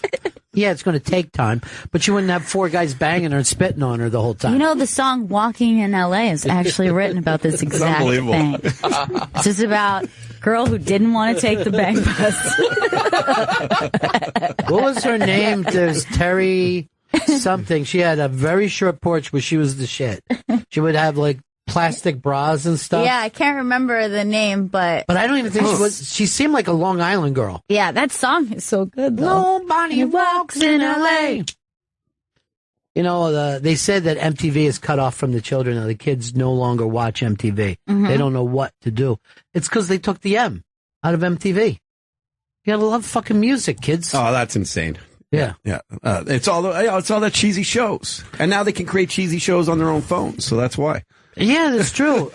16 and pregnant, most kids should just look to their left to see that. Snapchat it. Dude, did you change your shirt? I see this up on Twitter where it's a picture of you, and I can't exactly read it. What does it say? Oh, sucks cock. Yeah. That's photoshopping. I don't know who's pushing that shirt, but it's the Trump Cuck shirt that people should be looking for. I like this brand of humor. Steve from Metro Print is on the line right now. He's the genius behind your shirt, and you showed the image of him in that unbelievable factory. Am I on? Steve, there you are. You're on now. Hey. How you doing, buddy? What's up, Ron, Chris, Gail? How you doing? Hey, how's it going? Good. Just wanted to call in and say thanks for getting those shirts with us. I'm glad you guys like everything. We're big fans of the show. Listen all the time. Can I tell you something? You got a real deal heading on over there. Yeah, yes, we do. We got 2 automated presses. We've been in business for about 13 years, and we do a bang up job. We do a lot of custom stuff, and definitely want to extend discounts to all your listeners. All I got to mention is that they heard you guys mention us on your program, and we'd love to do more work with you guys and all your listeners. Have you ever turned down a shirt design? Yeah, actually, we have turned down. I think the only one we've ever turned down was those Occupy Wall Street assholes. They wanted to do some middle finger, we're the 99%, just a bunch of bullshit. I didn't want to get involved with that. So, well, that's good. You did Trump Cuck though, but thanks a lot, Steve. Thanks, Steve. The one thing you want to do is be against the 99% of people out there. It's amazing. They'll take like a Nazi flag, right? Yeah, Like, you could do that. You could do that. Sure. But bring down the rent for people. Right. No. Fuck that. Healthcare. He just was Who worried they knew he wouldn't was in pay. the 1%? He's doing very well with his business. Yeah. Well, I mean, this thing is booming. Yeah, he's doing good. Pushing those Trump cucks. That's going to go places. Gotcha. Yeah. I hope that business never goes to Mexico because we will slap a tariff on their ass so fast. John in Toronto. What's up, buddy? Hey, Ron, Gail, how you doing today? What's up? Your show's always 100%, but fuck, man, having Toddy Tickles on there, this went to 150%. We just added, Where you been, man? Holy fuck. Toronto's like just shitty without you on the air, I'll tell you. And this is what's really crazy. I'm growing outside of Toronto because I'm on Sirius XM. Yeah. And it's where? What station? Channel 168, 4 to 6 p.m. And so many people still in Toronto. It's usually out of 10 people, 3 will be like, "Where the fuck are you?" 3 will be like, "I love the new show," and the other 3 will be like, I thought you died." But, you know what? Well, that's the thing about terrestrial when you just got everything in one market. You know what I mean? That it's a totally different game. It's a totally different game. And I'll always miss that aspect of being able to point out a pothole and, do something about it. But then, now you're on everywhere in Canada. Well, yeah, everywhere in the States. So we'll also, when we open up the phones, it's amazing. Like, I get the chill still when, a guy will call me from Jersey, a guy will call me from, out in LA somewhere, or, going west in Canada, there feels like there's a lot of Sirius XM listeners, sort of like the rural guys and their trucks and things. So you get a lot of that, but still right in the big city where people, kind of know about it, they're still, know about me. They're still unsure of the show. Yeah, because they absolutely don't think, I need something for my, 20-minute commute, or I need something for my house. That's always going to be that sell. But like anybody that has a commute, you definitely got to do it, No doubt. Oh, I mean, it's a no-brainer. Once you get on Sirius XM as a listener, it's like, I can't imagine ever wanting to go and listen to terrestrial again. Have you ever tried it since? Have you ever rented a car that doesn't have it? Yeah, it's really hard. It's really hard to listen to an 18-minute commercial block.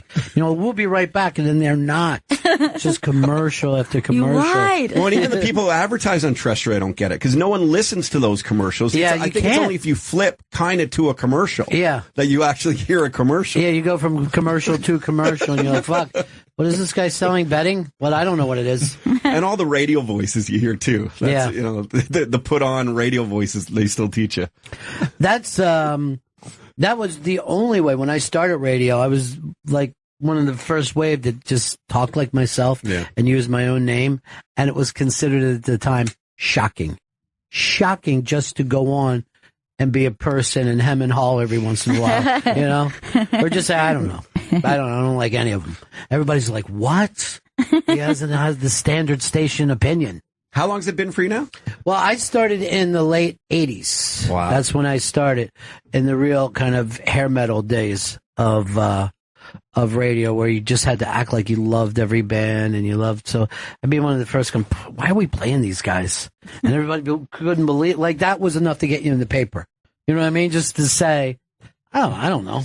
Being real. Yeah, it kind of sucks, doesn't it? Those guys look weird. Why aren't we playing these other rap? Why do we only play? I couldn't believe it. I was in, because I came in from, not from being a radio guy. So I was in it for a while before I said, hey, why are we fucking playing that same Def Leppard song every day? I go, I got fucking albums at my house. I'll bring them in. At the same time, too, right? Yeah, it'd be fucking 9:35. And I want, and I need, animal.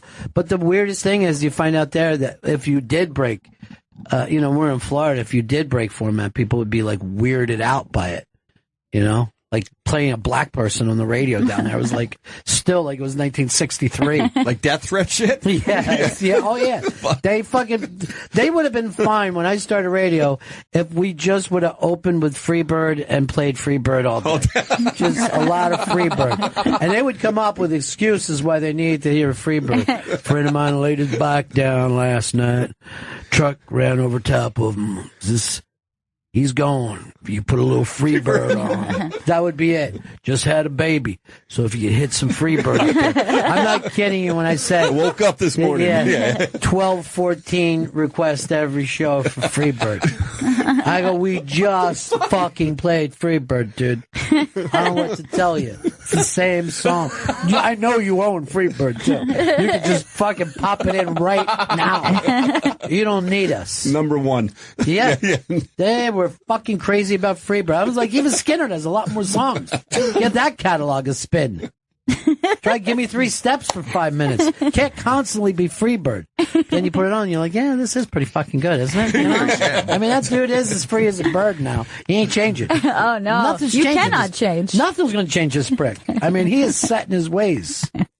Did you take a walk over the Trump Tower and see any of the weirdness? I was going to. I didn't bother for the protests. For me, I'm just more amazed that people have the friggin' time to protest. I don't understand that. And why are you protesting in a state that actually supported the other party? So by big time too. It's weird that he stays here. That's the fucking problem. Yeah. Hey, that guy's got, I mean, one thing I give him credit for is, you start thinking, you say stuff like death threats and everything. Like, that guy he deflects everything. It's pretty unbelievable. Nothing gets through. It's, have you ever had a bad night's sleep because you maybe you're pissed off, even just a friend or something? Exactly. And he can't live without it. He's just constantly got to have some shit going on. He went back to the 21 Club. To get another steak, or a burger. By the way, you got a burger there. A well done burger was the one thing. Have you ever? That's enough for impeachment, right there.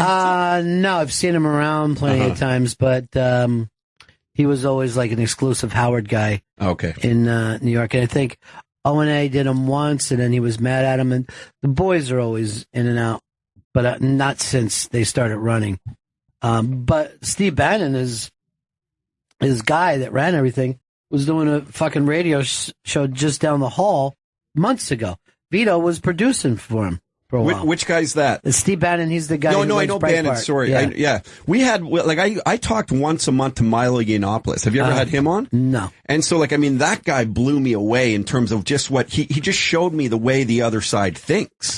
And because of those interviews, there was no surprise when I found out Trump won. Right. And even in Canada, and I guess we paid a lot of attention to it, but it really, that's the divide I feel, where it's not like this rich poor thing. It's a thought process. It's the divide is a thought, because there's rich people and poor people that think one way, and then there's rich people and poor people that think how did that happen here in America, where you guys became so different? Well, I think it's very much a city and country divide. You know what I mean? I think the city people, no matter, like you said, where you fit into it, think.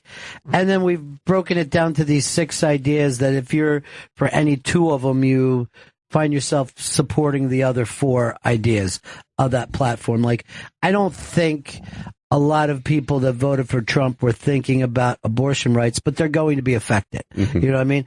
I don't think a lot of them were thinking about conservation, but that's going to be affected fucking big time.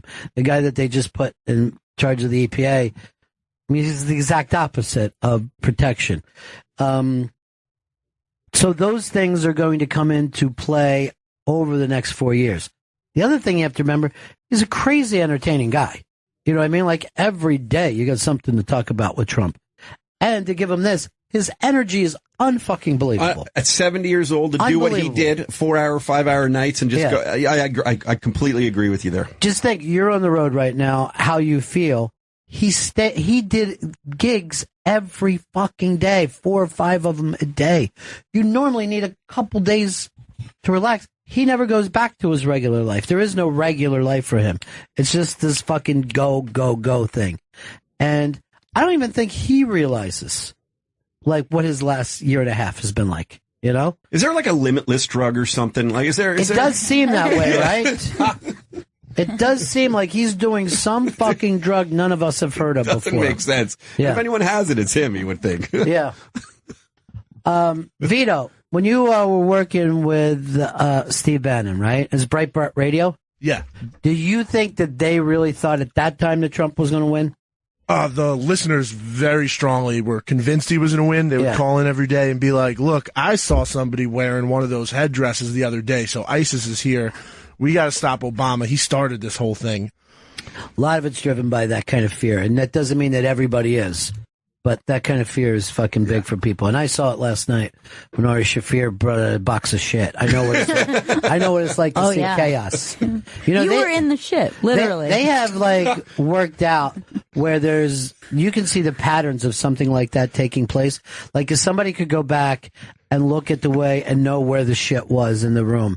And it's the same thing that if you threw water on a pan of grease, the chaotic way that moves, that's what happens when a shooter takes place in public, or a box of shit is opened up. The way people were moving. It seems like it's without cause, but absolutely not. E-Rock was just walking by. What's he up to? I'm not sure. His show is running right now. That's on Saturdays on Opie Radio, and it's on demand. It's Eric Nagel. Is he a Trump cuck? Yeah, I feel like he has to be a Trump cuck. I don't know. I just feel like this thing isn't taking off for you. What is a Trump cuck? It's a great question. Please define. Okay, look. When Donald Trump won the election, we all became Trump cucks. We're all cucked out by Trump. So everyone's a Trump cuck. We're all Trump cucks. I've just taken on the mantle as the Trump cuck and on Twitter at Trump cuck. So that's a Trump cuck. But like, are we licking this guy's sperm? Like, what's?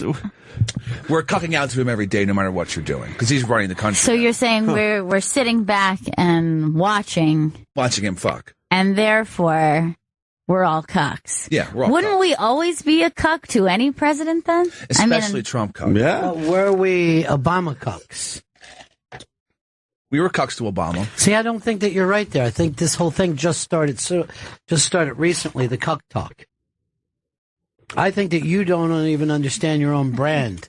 Oh, I understand. Do you have to be a Trump supporter to be a Trump cuck? No, because if you're not a Trump supporter, you're definitely a Trump cuck. Is this a chance to get your face on people's? It looks like bellies instead of chests. I got to be. I'm more confused after he said. I know. I'm more confused too. If he was selling a product, like if this was a marketing pitch, he'd be fired. Yeah. Todd, you go to ibankshop.com. You pick up a Trump cuck shirt. That wasn't the part he was confused about. Yeah, he wouldn't do well on Shark Tank, right? Yeah. He's very aware of how to make an online purchase. This is more like Shark Tank, where you came in, thought you had to fart and shit yourself. But if we could box that. By the way, Jamie sent in, it was Dale Bozio who was missing persons. Nobody walks in L.A. Oh, okay. Yeah, I don't know who I thought it was. I used the name Terry something. That was crazy. Yeah, but wasn't there a girl in the band? I kind of remember maybe there's a girl. No, Dale is the girl. Okay, gotcha. Yeah, she just didn't want to walk. She'd go with the bang. She'd go with the bang bus. This is my dream. What you guys are doing, by the way. What's that? To like work, one day I would like have. I hope my kid grows up, smart and funny and everything, and like work with my kid. I love family so much. I lived my life a bit of a mess for a long time, and now that I think this is unbelievable. You know what it is? This is going to be the start of a thing too. You watch. So many people are going to be doing it now because it kind of makes sense. That you get enough difference, yet you can all recall the same facts. You know what I mean? Like you go, oh, remember that time? And then you're able to... Same reference points, but different generations. And the truth of it is, like, there's no one out there that you can really talk about Bang Bus with other than your dad. So it makes sense. Totally. See, that's part of it. You know what I mean? Every once in a while, I'm able to see my shortcomings as a father. And you know, when anyone says like they're a good dad, that's not their place to say. You know what I mean? You don't even find out for years. You might find out the day you die what people really thought of you. Right. You know, you're laying there in an iron lung and you hear that you missed a fucking ball game or some shit. You know? Or you were reading your paper more than paying attention to me. But that guy thought he was a good dad all those years. He doesn't know. Yeah. No, this is a good dad. You know, it's important always to be open, and that's the way I'll always be. And I think, you know, you did it for a living, but obviously you're doing it as a father, and it's better than all the ones like they hold it in and stuff. You think, you know, like you guys joke about that stuff in the Midwest. They're probably picking up their own daughters on a bang bus, like, you know. Oh yeah, quietly. Sure. Yeah, we're way past that phase. It really made me uncomfortable. But it is really funny, and you know, I did this. And Gail and I did this show recently called Creeps with Kids with Robert Kelly, Florentine. Who else was on that show? Bonnie McFarlane. Louis J. Gomez. And I never knew this, but like, it seems like comedians have a different way. They have that openness with their kids. Like they're willing to say to their kids, I don't know how it works. You know what I mean? We scramble on our own. I don't know. You know what I mean? They're just honest with him. Like Florentine had his little boy there. And, you know, this kid goes to a lot of fucking metal shows because, you know, that's what you do with your dad. If your dad fishes, you go fishing. It's not really up to you. Exactly. They become so much cooler that way. Yeah, I remember interviewing Chris Elliott once, and his daughters, you know, was super funny and on SNL and stuff. And I said, like, how did that work growing up? And she became so funny. He's like, you know, whenever I punished them, I just walked away and kind of dropped my pants down. So, like, you know, we just, like, it's a way of just sort of lightening it up. Chris's dad was also one of the funniest people who ever lived. Oh, I don't think I knew that. Bob and Ray, the famous team, I think Bob and Ray is his dad. But here's what's interesting: that first of all, Chris Elliott to me is one of the funniest people who ever lived and revolutionized fucking comedy on TV. He's incredibly funny. His dad's very dry, incredibly funny, and then the girls are funny, but all three generations are funny in a different way. Yeah, in a completely different way. All right, we got a break here. Can you hang out for a while? I'm doing my show at 4. I'm in no rush, guys. As long as you don't mind me having me. I love it. Don't let us burn you out. No, I love it. It's my last day in New York, so I got a little extra to give. Don Jameson is stopping in. He's going to be at the Wonder Bar in Asbury Park this Saturday, December 10th at 8 p.m. He's one of the funniest guys out there. We'll be right back. Are we breaking? Yeah, we're breaking. Bennington. Welcome back to Bennington. Don Jameson's in studio. Don will be at the Wonder Bar in Asbury Park this Saturday, December 10th at 9 p.m. You go to wonderbarasburypark.com for tickets and more information. On Twitter, it's @RealDonJameson. And Todd Shapiro is still in studio with us. The Todd Shapiro Show is on SiriusXM Canada Laughs, channel 168, weekdays from 4 to 6 p.m. On Twitter, it's @IamToddyTickles.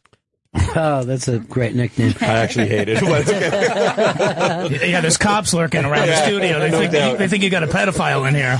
Don Jameson, good to see you, buddy. It's been a while. I know. I had to get back in here. I've had so many adventures. And what have you been up to? Where to start? Over the summer, I went on tour with the band Faster Pussycat. Really? You remember Faster Pussycat? Sure, of course. You know, the big hits in the 80s. Yeah. House of Pain, Bathroom Wall, and all that stuff.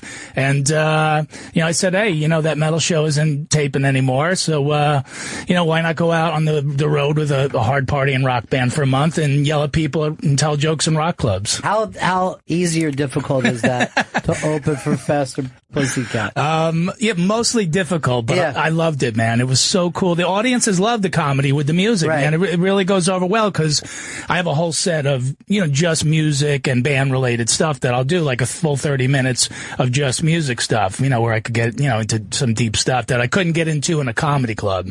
What's is funny is like it used to be in front of a rock show, hard to even make stage announcements. Oh, yeah. They would just start throwing shit at stage announcements. So if you're like, hey, I know you're big fans of these guys, in 30 minutes, I'll be off the stage. Why are you here? Do you like to rock? Well, we're going to put that off for about 45 minutes. Yes, because have you done Eddie's show here that he's doing on the volume? Yeah. Yeah, I actually did it from the Trunk compound. Oh. Yes, it's the deep underground. Yeah. In the dark reaches of the earth in his basement. Went up there and did it. See, they'll line it up so you could do a studio at your house, and I think I would just pretty much have given up if I do that. You know what I mean? I would actually start doing the show the same way I talk to my chick. Just occasionally. I'm doing other things. And in boxer shorts. Yes, you just forget what you're doing. But you like that show that he's doing now? Oh yeah, man. Yeah. It's great for him. He gets to expand out more than just hard rock and metal. He's going to talk about Greg Lake, who died today. He's going to do a whole show dedicated to him, and of course it's the anniversary of John Lennon's death and Dimebag Darrell. So he's going to cross across lots of different kinds of music today, which is cool. This has got to be other than the Buddy Holly playing, this has got to be the worst date for rock, right? Yeah.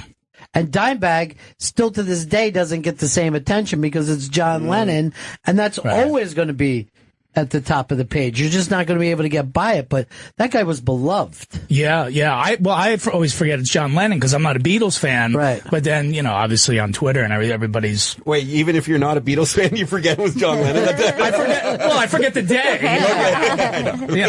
I don't remember I know Kennedy got shot. Yeah. I don't know what day it was. I know it was Dallas 1 p.m. because the band Saxon has a song called Dallas 1 p.m.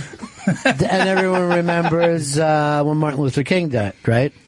February. Early morning, April 4th, shot rings out. You too. That's another band that's not metal. I got to tell you who's not metal. You have zero interest outside of the metal world. I'm still trying to get U2's last album out of my iPhone. I hate those fuckers.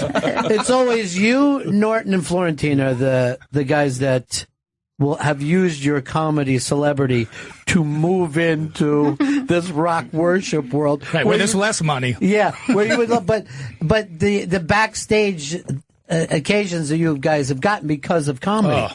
That's the thing. And when you like somebody when you're a kid, that is the most intense fandom that you could have.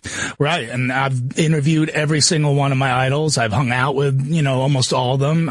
Yeah, man, it's been amazing. And the other reason I took the Faster Pussycat tour is I always had this idea that I used to pitch to agents and production companies about me going on the road with a hard partying rock band for a month and do like a Supersize Me thing where you find out how much I deteriorate over the 30 days. You become Mick Jagger. Yeah. Right. Yeah. Right. Instantly after a month on the road. So I pitched it a couple places and people liked the idea, but they're like, well, no one will put this on TV because it condones bad behavior and, excessive. That's why people want to watch it. Right. Right. The fucking housewives are on TV. Yeah. So good behavior is not fucking what we're interested in watching. I guess if they take, if they go in the bathroom and they swallow pills and you don't see it, then, they're not drug addicts. If you're, doing cocaine on a tour bus in the front lounge, then that's a problem. Does that still happen as much as it used to? Dude, I'm telling you, man, Charlie Sheen couldn't keep up with these guys. Oh, so great. That gives me joy.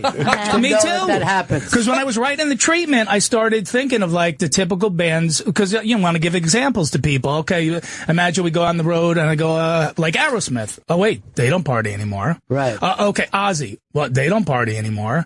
Motley Crue. No, so there was really no hard partying bands left. And so when I pitched it to an agent, he goes, I actually used to represent Morgan Spurlock, the guy who did Supersize Me, which is basically, this is his own idea. So he hooked me up with the head of Morgan's production company, and I emailed the guy, and he's a big fan of that metal show, it turned out, and he's a big fan of hard rock and metal, and he got back to me within an hour, because I said, I'm sure you get 1 million supersized pitches every week. I go, so just consider mine another one on the stack. And he wrote me back within an hour, and he goes, yeah, we get tons of Supersize Me ideas, but we love this twist on it, and we're interested. Faster Pussycat's still around and they're still partying hard. And I go, yeah, all that stuff, man. They're road dogs. They're the real deal. I sent him some clips of them, like doing interviews where they were wasted and just acting stupid. And there's a great clip on YouTube that you could look up of their bass player, Danny Nordahl. Before the concert even starts, he's so wasted. When he puts his bass on, the weight of it just carries him over and he crashes into the drum set. And they just drag him off and they start playing. I think what's great about that, though, is you have 23 hours a day to get fucked up. It's just 1 hour that we're asking you to keep your shift together. I'm not saying you got to do an 8-hour shift. That would be impossible for you. 1 hour is all we're asking. And we didn't end up doing it, Ron, but you know what? They would have got the best ending because at the end, and I went on the bus with them. Someone died? No. Okay. They would have got the cool anti-ending because our last show was in Vegas. You thought by then, like you said, I'd look like Mick Jagger. But the agent came out to the last show, and I get off stage, and he sees me. They take the stage, and he goes, why do you look 25 and those guys look like shit? And that would have been the great anti-ending, which is I actually thrived in that environment, riding on a bus. I did. I loved it. I didn't party as hard as those guys. I got up every morning when we get into the next town. I put on my running shoes and go for a run. And, they all broke my balls, but I was like, hey, that's all right. I'm doing things my ways. And by the end of it, I lost 5 pounds. I was healthier than ever. This is insane. Yeah. This is the exact fuck. I'm so pissed that this show didn't get done. That would have been great. Yeah, we're gonna do another tour this summer, so I'm gonna repitch them. They said, they just didn't have time to chase the money this time around. Don Jameson's in the studio. Don's going to be at the Wonder Bar in Asbury Park this Saturday, December 10th at 9 p.m. Go to wonderbarasburypark.com for tickets. What else is happening with you? You guys doing a lot more comedy now since the show, or definitely touring a lot more, and being able to do a tour like that was cool to actually have a full month. Monsters of Rock cruise, do those a couple times a year, and Jim and Eddie and I are going to do the next one out of Tampa, right around the Super Bowl. Right. And that's like 60 of your favorite bands from the 80s.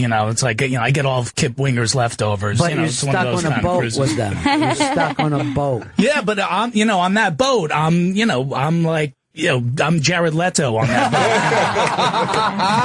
How annoyed do the musicians get on being that close to guys for a few days at a week at a time? Like, is there ever a point where it's like, okay, you know what, it's good, we get good money for this, but dude, it will not leave me alone at the bar. Yeah. Well, it depends. Some of these bands, it's their only gig of the year, so they're they drink it all in, and I'm real fan friendly, so I actually do like it, but. There are some guys who just stay in the cabin the whole time, and that's the worst. Just sitting in that little cabin, Yeah, I know. You're trapped. Trying to avoid people all day. Yeah.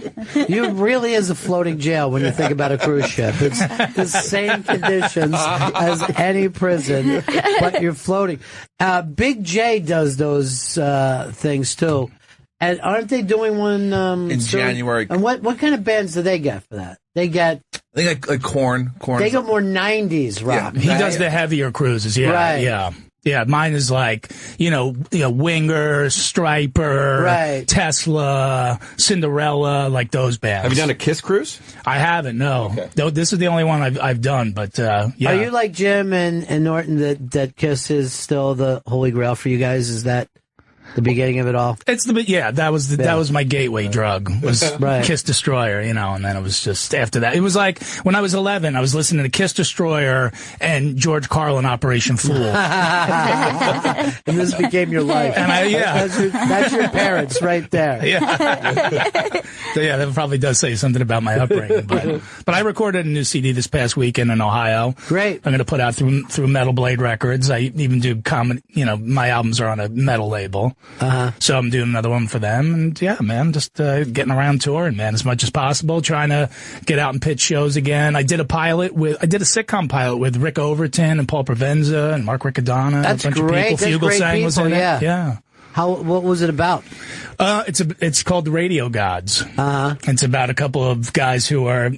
You guys have been down this road a million times, not personally, but where you've seen, people, hit the top, the great morning team, and then their humor goes out of date. And No, it could be about me. And me and everyone I've ever met in my life.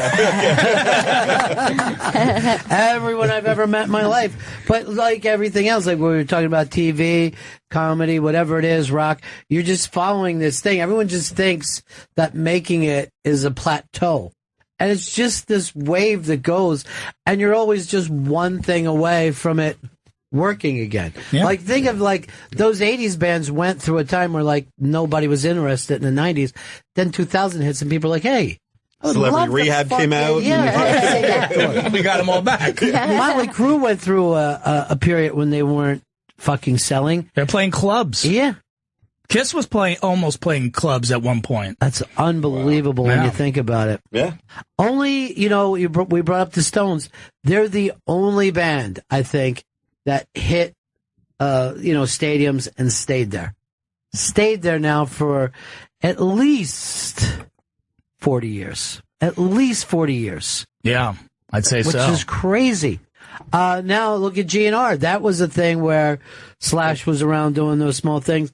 They go to stadiums and people are fucking excited to fucking buy tickets. MetLife Stadium. I was there the first night, man. Packed, 70,000 people, The fact that you're even saying first night. Crazy. First night at the stadium. Yeah. Yeah. Well, seeing them live was crazy, but even more so was just the level of excitement. Like, people were freaking out. Well, you come from a generation that didn't grow up on arena fucking rock, where it was the entire spectacle. Everybody, going, everybody fucking just screaming at each other in the cars on the way there, holding their tickets and their weed up. Drunk. Yeah. Motherfucker! You believe this? You'd be out of your mind. And if you were a kid and you missed Aerosmith, fuck it. Everything was ruined. Yes. In your life. You were borderline suicidal. And you've seen a lot of bands in, intimate places because people don't sell millions of records anymore. Yeah. So it's cooler that you can be closer to them. It's like with a comedian, there's nothing like being in a club with a comedian. That's the fucking place for an audience. But there's something to be said about that. It's just this bigger than life thing. Yeah, but the problem, I think we talked about this a little last time I was in. There's no mystique anymore, right? With rock stars. It's gone because you can talk to your favorite rock star on Twitter or on Facebook now, and they're sort of, they do a lot more press. They're just, you see them in more places because there's more places to be seen. Yeah. So, through social media and stuff. So now it's kind of like, that's why I loved when Dylan got the Nobel Peace Prize. He didn't even acknowledge it for like 2 weeks. I fucking love that. That's the greatest. Yeah. I fucking love that. And still, he's a guy that, is he crazy or just pretending that he's crazy? No one fucking gets it. And no one knows. Right. And that's the key. Yeah. Now everything's revealed. Right. So that's why whatever his reason is, it's either it was thought out or he's completely insane, but we don't know. And that's what's cool about it. It's why in the acting world I like Daniel Day-Lewis. Not only is he a great actor, you have no idea what that fuck that guy is up to. He's nuts, though. He's fucking going around pretending he's Lincoln at the fucking 7-Eleven.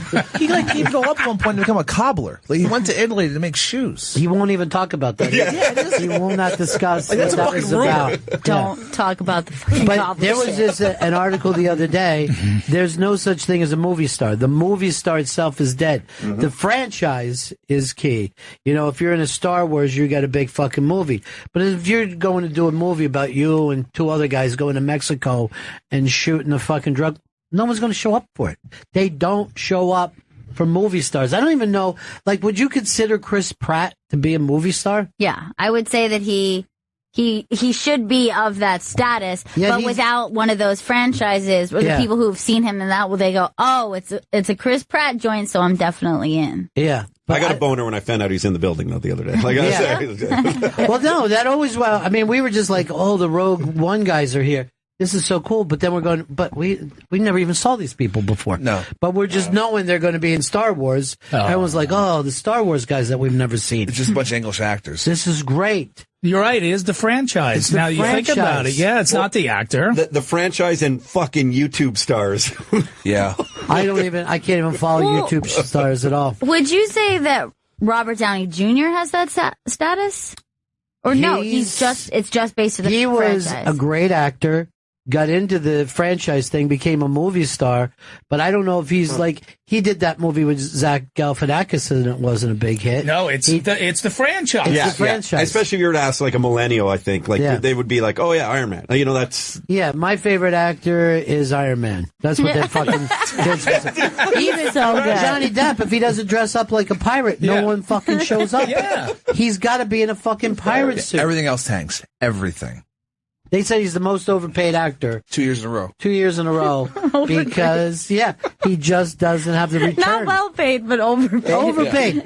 The money that he does, that he's not dressed as a pirate, it doesn't come back in. No. I can't think of a legitimate Steve McQueen type movie star, Burt Reynolds type movie star, even an Adam Sandler type movie star. I don't know who can carry a big movie on their own. I'm talking about a one-off. Not a reboot, not a fucking, 8. Clooney? I am going to say Clooney doesn't have big hit movies. He doesn't have big box office. He's hit or miss, right? Yeah. But he has definitely movie star attitude and no doubt recognize him in that way. However, if he just put out a movie that there was not much press on, I don't know how many people go, look, I have to see every George Clooney movie. I would put Brad Pitt with him, and Brad Pitt's got a movie coming out that doesn't, or it's out. Yeah. There's not a lot of buzz about it. The World War II one, right? Yeah, I don't. He should World War Z. That's his fucking mistake. He's got a Z on the end of that word. Zombies. Yeah. But people don't go.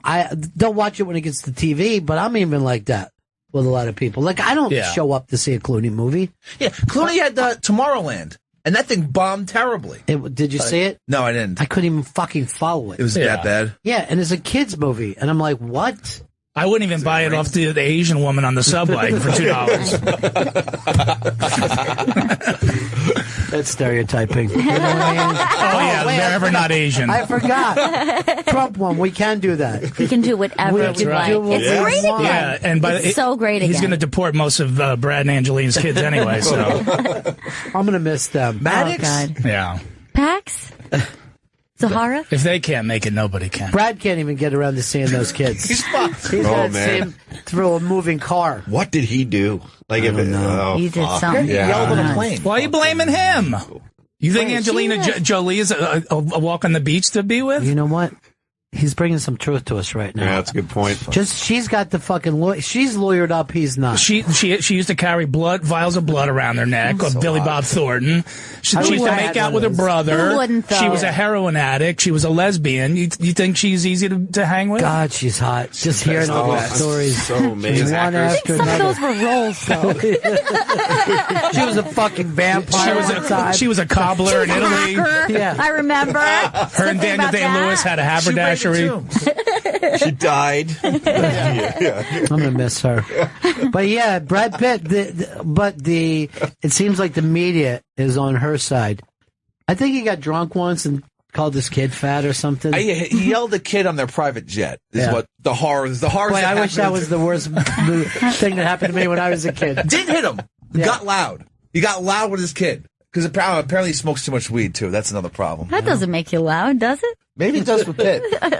Oh, I thought you meant the kid smokes too much weed. Brad Pitt smokes too much. Really? Yeah. I'm just picturing him in True Romance right now, lying on the couch. It seemed like pretty easy going. Yeah. And get some cleaning supplies. That was always my favorite line, cleaning supplies. Fuck with me, man. You can't send me, man. Fuck you up. Oh, yeah. It's like 5 minutes after he left. I want to watch that when I get home today. His pot smoking is legendary. Yeah. Because even Tarantino, when they did that movie together, he said they would just like smoke hash every night after the filming and stuff. So it seems like if you were smoking fucking hash with Tarantino, at least fucking 3 times you'd be like, slow down, dude. All right? Let me fucking just chill a little bit. I can't talk about every scene from a Douglas Sirk picture in 1951. I just want to relax a little bit. Yeah. He's just bringing up... I was watching his last movie last night when I got home. Didn't realize, man, everyone really did get killed in that fucking movie. Everyone got and slaughtered. blown up. And Like The really, Revenant? yeah, no, this was Hateful Eight. Yeah. Hateful Eight, the explosions of faces in that movie starts to get to you. After. gushing blood. You gotta say spoiler alert, Ron. People are gonna be really mad at us. Like, 2 fucking years now. people are fucked that way because they just catch things later on in life. I got no time for somebody that takes them 2 years to see a movie. I agree. And you don't want to see it. Like, I haven't seen The Revenant because I don't want to see a bear fucking moans. It sucks. If you saw It the sucks. I thought The Revenant sucked. I really liked it. If you It's saw the pretty. trailer, you saw But that. I thought it was overrated for his acting. But he I- just grunted. But I do think that there probably wouldn't be much point to just watch it at home because it's really beautiful and it was great to see on a big screen. By the way, Hateful Eight, same way. You had to Yeah. see it in the big screen. And all these things disappeared. There was these like little snowflakes and shit. It was so gorgeous when you saw it in the theater. And I was watching on TV and I'm like, oh, I don't know why you spent all this money on this. No one gives a shit. I can't see shit. I don't see the horse's nostrils moving as it's running through the snow. And that's why they don't show porn on big screens. You don't want to see that much. too much detail. Yeah, exactly. Well, there's this thing, and I'm going to, Big J got in touch with me as he was watching this on Amazon Prime. It is a South Jersey guy who made a horror picture, found footage horror picture. There's only one fucking person in the movie, him. And he's in a haunted house. Get out of my home! Get the fuck out of here! I'm a Christian! And it's so ridiculously bad, right? And I'm like, yeah, this is fucking great. So we were talking last night about renting a theater and doing a big red carpet event, right? But then I'm like, once we blow up this fucking piece of shit movie that he probably shot on his phone, I don't know whether we're going to be able to tell what the hell is on the screen. I don't know. Is there a way that we can test that? Yeah, I believe so. Yeah, there should be. Yeah, to get like a high like definition file of the actual film. I don't know. I mean, I'm just watching it on my computer. You got to go to the richest guy you know with the biggest TV in his house. Yeah. And then they sort of stream it through. Whatever. Well, we wanted to do like a red carpet with just one guy walking on the red carpet, and we'd all be lined up to interview him one after another. And then someone came up with the idea that we'll just be rolling up the red carpet as he's walking along behind him, since there's no one else there. Is he a comic? No, he has no idea this is hilarious. He has zero idea that he made a comedy, and Jay called him up, and he was like, I don't know what anyone's laughing about. You know, it's pretty scary. But he's also said he spent $300 on the movie. $300, and he's on Amazon Prime. That's it? Yeah. Apparently, you can just upload anything to Amazon Prime. They're cool with it. Just go ahead. Watch it. He's the #1 box office star now. That's him. You know what I mean? He's only $300, and he's already made $900. So it's called Bad Ben. Check it out and give him a big, heavy rating, and we'll just try to keep pushing that this is the greatest movie that's ever been made. It's worth it for his accent alone. Is so damn fucking hilarious. At one point, he yells, "What is this shit, voodoo?" That's literally a perfect impression of this guy. And he's talking to no one through the whole movie. I think he has a couple phone conversations. We have one-sided phone conversation. Bookie, fucking whore. It's like it goes out of nowhere. Starts attacking someone on the phone with the fucking camera company. South Jersey is a different animal than North Jersey. It's just a whole, like, until you've been to Wildwood, you don't understand what that world is about. I think that's not quite Jersey, not quite Philly. Yes, it's just... It's like the taint of those two states. And those fucking people are ready to throw fucking hands in a heartbeat, though. They will pull over and fight anybody. But you know it would not have been funny if he meant it to be funny, which is the greatest part about it. Yeah, the fact that he thought he was making a horror movie. How long is it? It's like an hour and a half, and it's one fucking dude. It's like Paranormal Activity. It's fucking insane. Yeah, it's like exactly like the only other guy that's done that is Robert Redford. He made a movie a few years ago where he gets caught on he gets out on stuck at sea on his boat, and him. And South Jersey guy. There should be, like, if you rent the Redford movie, it should come up as a recommendation to see Bad Ben. If you like Robert Redford, you'll also like Bad Ben. I mean, even Castaway had some people at the beginning and the end. And the ball. Wilson! This guy just kept walking around the house constantly with doors shutting behind him. Who's fucking there? Who's fucking there right now? Someone in the house? I get like $500 for this snowblower. He's constantly just pricing he shit finds in the house. different things. See, he's flipping a house, and obviously a horrible murder took place there. That's why he got it so cheap. And those people are still in the house. Get out! Get out of this fucking house, fuckers! Are you a pet? It's so... He does say that. He wondered if it was a ghost pet that came. It's like Scary Perry from Windy City Heat. To this day, he still has no idea that he was a victim of the greatest prank. Have you ever seen that movie? No, I haven't. It's a movie that Jimmy Kimmel and Adam Carolla put together with a bunch of comics who hang out at the Comedy Store in L.A. And there's this comic there he's horrible, like an open mic comic. But he wants to be famous in the worst way. And they literally pull off the world's greatest prank, where they convince him that he to go to this audition, and Bobcat Goldthwait plays the director. Like, everybody's in on it except him, and he gets a role in this feature film, and they shoot scenes, but the whole time they just fuck with him mercilessly throughout the entire film. And there's even a movie premiere at the end, and the limo driver keeps getting lost, and he's screaming, and he wins an award for best actor, and like they get like 500 people in the theater, and it's a whole thing of him making this movie, and then the movie, coming out in a premiere, and he wins an award and all this stuff. And to this day, the guy still has no idea that it was a prank, the entire thing. Don't you kind of feel like every comic kind of feels that way? You know what I mean? Like, is this happening? Because anytime someone tells you that there's a deal brewing, you're like, is there though? No. Is there? No, there's no deal brewing. They even say ridiculous stuff to him, like, today you're going to meet the president of show business.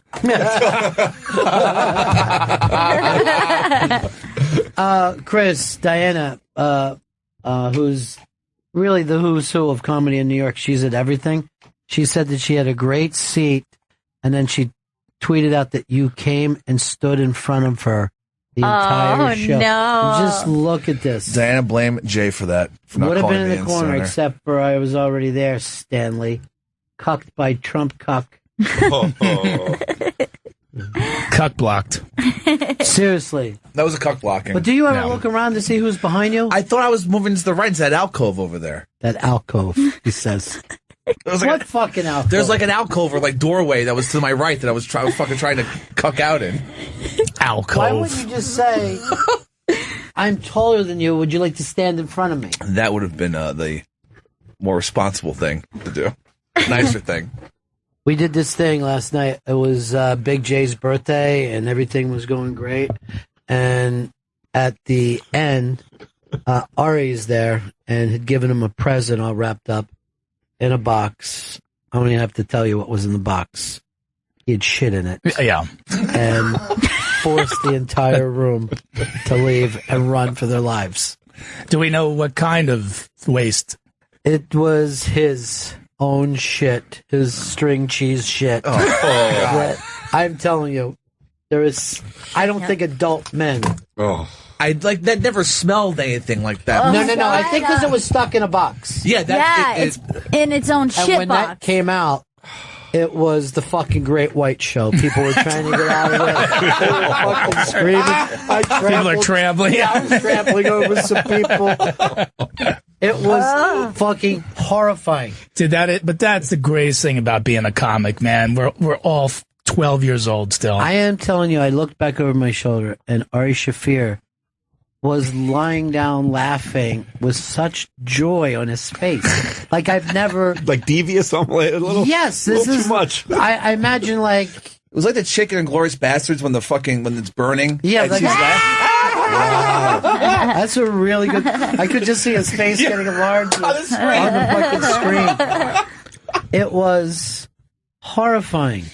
And it was a night I'll never forget the rest of my life. I'll fucking bring that up. Fucking decades from now. One time I was at a party, and Ari Shaffir, who now hosts The Tonight Show, a box. Hey, you never know. Fallon's got some... he's got some videos out there that he probably doesn't want people to see. I'm sure. Yeah. But, but first of all, his mistake was opening a box that was sealed from Ari Shaffir. Dude, so, you know what? We all knew it was coming. Of course. And we stayed. We all knew it was coming. And why didn't I run out of there? Why did I look in the box? Why would I let myself be at fucking ground zero of that fucking stench that hit? It was What's so in the fucked box? Imagine trying to bring something like that over the border. That's wild shit. How nervous you would be. He can never be orthodox again. I don't know what he's eating, but he's not. He's out. Oh. What is that called when you eat just like kosher? That's it. Kosher. Oh, is he? He's not kosher. No, he's raised Orthodox. Oh, I knew that. That's right. Like I don't think he even saw TV until he was 20. You know, it makes sense that he's shitting in a box. When you die as an Orthodox Jew, they bury you just in like the most basic of wood boxes. I didn't know that. Yeah. Can they still do that? I thought that the MPA or somebody was fucking mad about it. No, they just bury you in a wood box. Like it's that simple. So they have to get special thing for that because you just can't put a wood box in any cemetery. You got to have that crazy fucking casket. Oh, I didn't know. I think I think in an Orthodox cemetery you can, from what I understand. But I'm not dead or Orthodox. Yeah. So. The Orthodox, to me, those people, like you feel like when you see them and they're still in the city everywhere and they're arguing over different things of the Old Testament, and you're like, this is the 1800s. You know what I mean? Weird. Like they have it like Amish. Yeah, they're like there are Jewish Amish. Amish. Yeah. Hey, I'm a Jewish guy and I'm not religious at all, but they freak me out, quite honestly. Yeah. I have a lot of Jewish friends who say that. Yeah, more than I have friends who are not Jewish. And I admire them. They work hard. I'll give them that. There are a lot of hard workers there. But anyone in this day and age who has held on to something where you don't have to change ever, like your Trump Cuck shirt, but there's something off, and I think that's the only benefit about any sort of religious kind of atmosphere is that you never have to worry about what you're wearing the next day. Other than that, it's all fucked up. Well, like one block over is the Diamond District, and they're all running the Diamond District. And the thing is, they say that they can trust because the people don't want to leave the community. So they're not going to rip off anybody because they would be out of the community. But turn into Ari Shaffir. Yeah. And Ari, I don't know, man. He has a lust for life, though, I think, because he didn't get to do a lot when he was younger, So he's eating every fucking drug. He's on an internal Rumspringa. Yes. That's good for the Amish, for the Pennsylvania Dutch people. Yeah. These kids, these Amish kids, at 17 or something like that, their family tells them, go out in the world. Get fucked up, be with prostitutes, blah, blah, blah. And then when this is over, you come back and you either join with us or you're gone forever. It'll be up to you. But people go back? Yes. People and go then it's back. like, and then it's like Scientology. Yeah. Because they said, like, we would rather than drag you into it, you have to want this life. And it's because you would be cut off from your family. But, they're not related to you if you leave. Yeah. Right. Shunned. What do they call that in Scientology?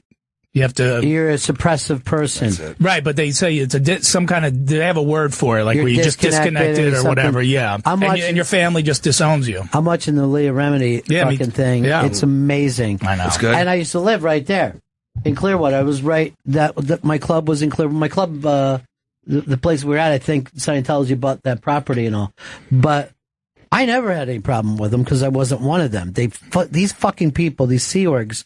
They were the only people who didn't jaywalk that you ever saw. Like, there wouldn't be any cars, and they're just, like Canadians. They just stand, even though you could walk anytime you want. You know what I mean? Like, they're just like, no, I'm waiting for a sign to tell me it's okay. They never gave anybody any shit. They were always busy. That's the thing about people. When you're in a cult, your fucking time is filled. Yeah. There's not a lot of fucking free time. Well, you also can't fuck up because then you can sort of delve into what's really dark about it. If you get to know them on a different level. So they don't want you. They don't want you to have time to think. You don't want to be, yeah. Well, that's the thing about Leah Remini. She's telling us shit that we knew when we were fucking kids. Like, I don't want to join those fuckers. You know what I mean? Yeah. I want to be able to boogie a little bit. Is that such a bad thing? I don't want to give all my money over. But she's just like realizing now, and people have cut her out, and they fucking follow her around and take pictures of her and shit. I dated a girl once whose uncle was a Scientologist, and he died of a heart attack very young, and literally the last words out of his mouth apparently were like, "Don't join Scientology," and died. I'm completely fucked up. Crazy. Yeah. This is the only show where we can go from talking about turds in a box to Scientology. Yeah, it's not a big format for us. But I do like the name Elron. I really think, cool. Elron is the. We fucking can call you Elron if you'd like. Thank you. I think that's what he was implying. There's the Scientology Center on this block too, right on 48th. Yeah. Mm-hmm. And there's never anyone in there. It's a huge New York City building. It's got to be fucking $40-50 million building. What's funny is there's one in Toronto, and I know that there's a club underneath it, and the club does very well. They're upstairs, where the Scientologists are. They can't afford their lease, so it's like going under in Toronto. That's all I know. Then who would want to join? I don't think there can't be a lot of Scientologists. Most of them are celebrities, though. They do very well with celebrities. Like, if you look up the list, there's a fucking ton of them. And we've had him do the show. Beck is a Scientologist. And I don't think he knows how fucking weird he gets. Yeah, because I feel bad for Beck, though, because he was I think his parents were Scientologists. So this is like you're born into like Leah Remini. Yeah. Like her folks were, her stepdad was a Scientologist. He got the whole family into it. It only took 30 years for her to go, this is... But is it really more... I mean, let's face it. Is it really that much more crazy than any other religion? Well, it's no dumber than any other religion. Except for you got to be, like when I don't go to church, people don't show up at my fucking house and, say I can't fucking call my mom. Like my mom and dad go to church every day. Every week. And, no one else does. What are you going to do? Go to church all the time? These are a list of celebrities. So Cruz, Travolta. Sorry to interrupt. We're at the 7-minute mark. You're not allowed talking about Scientology past 7 minutes. He slapped you down when you wanted to tell us Cruz was the Scientologist. Cucked. Yes, You I got cucked. I love it. Sorry. I know. I fucking love it. Come down here. You made him look like shit in front of everybody. I'll jaywalk all day long, baby. Okay.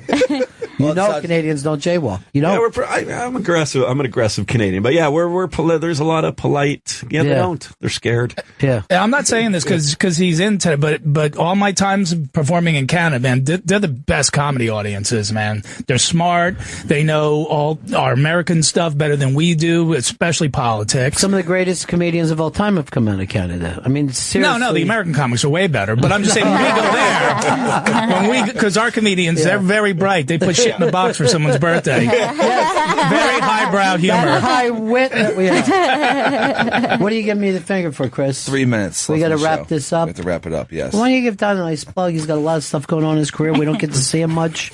We always love having him in. I'm better in small doses. That's why I don't come in a lot. That's smart. You know that about yourself. Like, I'll make them wish that I come back. Yeah. Don Jameson's in studio. Don's going to be performing at the Wonder Bar in Asbury Park this Saturday, December 10th at 9 p.m. Go to wonderbarasburypark.com for tickets and more information. And on Twitter, it's at Real Don Jameson. And Todd Shapiro's been in studio. The Todd Shapiro Show is on SiriusXM Canada Labs Channel 168, weekdays from 4 to 6 p.m. And on Twitter, it's at I am Toddy Tickles. See, this is what we want. You don't hear the Toddy Tickles. It was a character name when I first started radio, and then no one knew what Twitter was when you joined. You just put on, like, everything. And then so you're like, hey, this is fine. Yeah, my first one was I am Jewlander, and someone's like, you gotta change that. Yeah. But Toddy Tickles sound like you should be the new spokesperson for Subway. I'm not sure if Jared did anything. I'm just going to be honest. I'm sticking up for him and Bill Cosby. I think he's just getting impatient. Impatient. All right, that's it for us, right? Yeah, and go to ibankshop.com and pick up your Trump Cuck t-shirts, everyone. It's the holiday season. I see Mitchell Walters is on hold, but I got a hard out here, Mitchell. I got to go. But only 3 of those guys left, right? Yeah, only 3 left, yes. Jim Florentine, Robbie Slovic, and Mitchell Walters in the Highlander. And you were telling me they're running out of good teams. Too. Yeah, I mean, Robbie took this Bengals this weekend. Have you ever been in those suicide things where you pick one a week? This is only 3 out of 75. We're at week 14 is coming up. Week 14. Wow, that's got tough weeded to out go. fast. Yeah, yeah, that's tough to. That's tough that we might have it undefeated. We got to figure out what the tiebreaker is if it goes 16-0. Yeah, there is a tiebreaker with like point differential. There's a lot of math involved.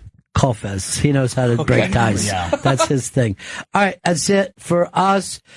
Good to see him. We're going to get to something together with New York and Toronto.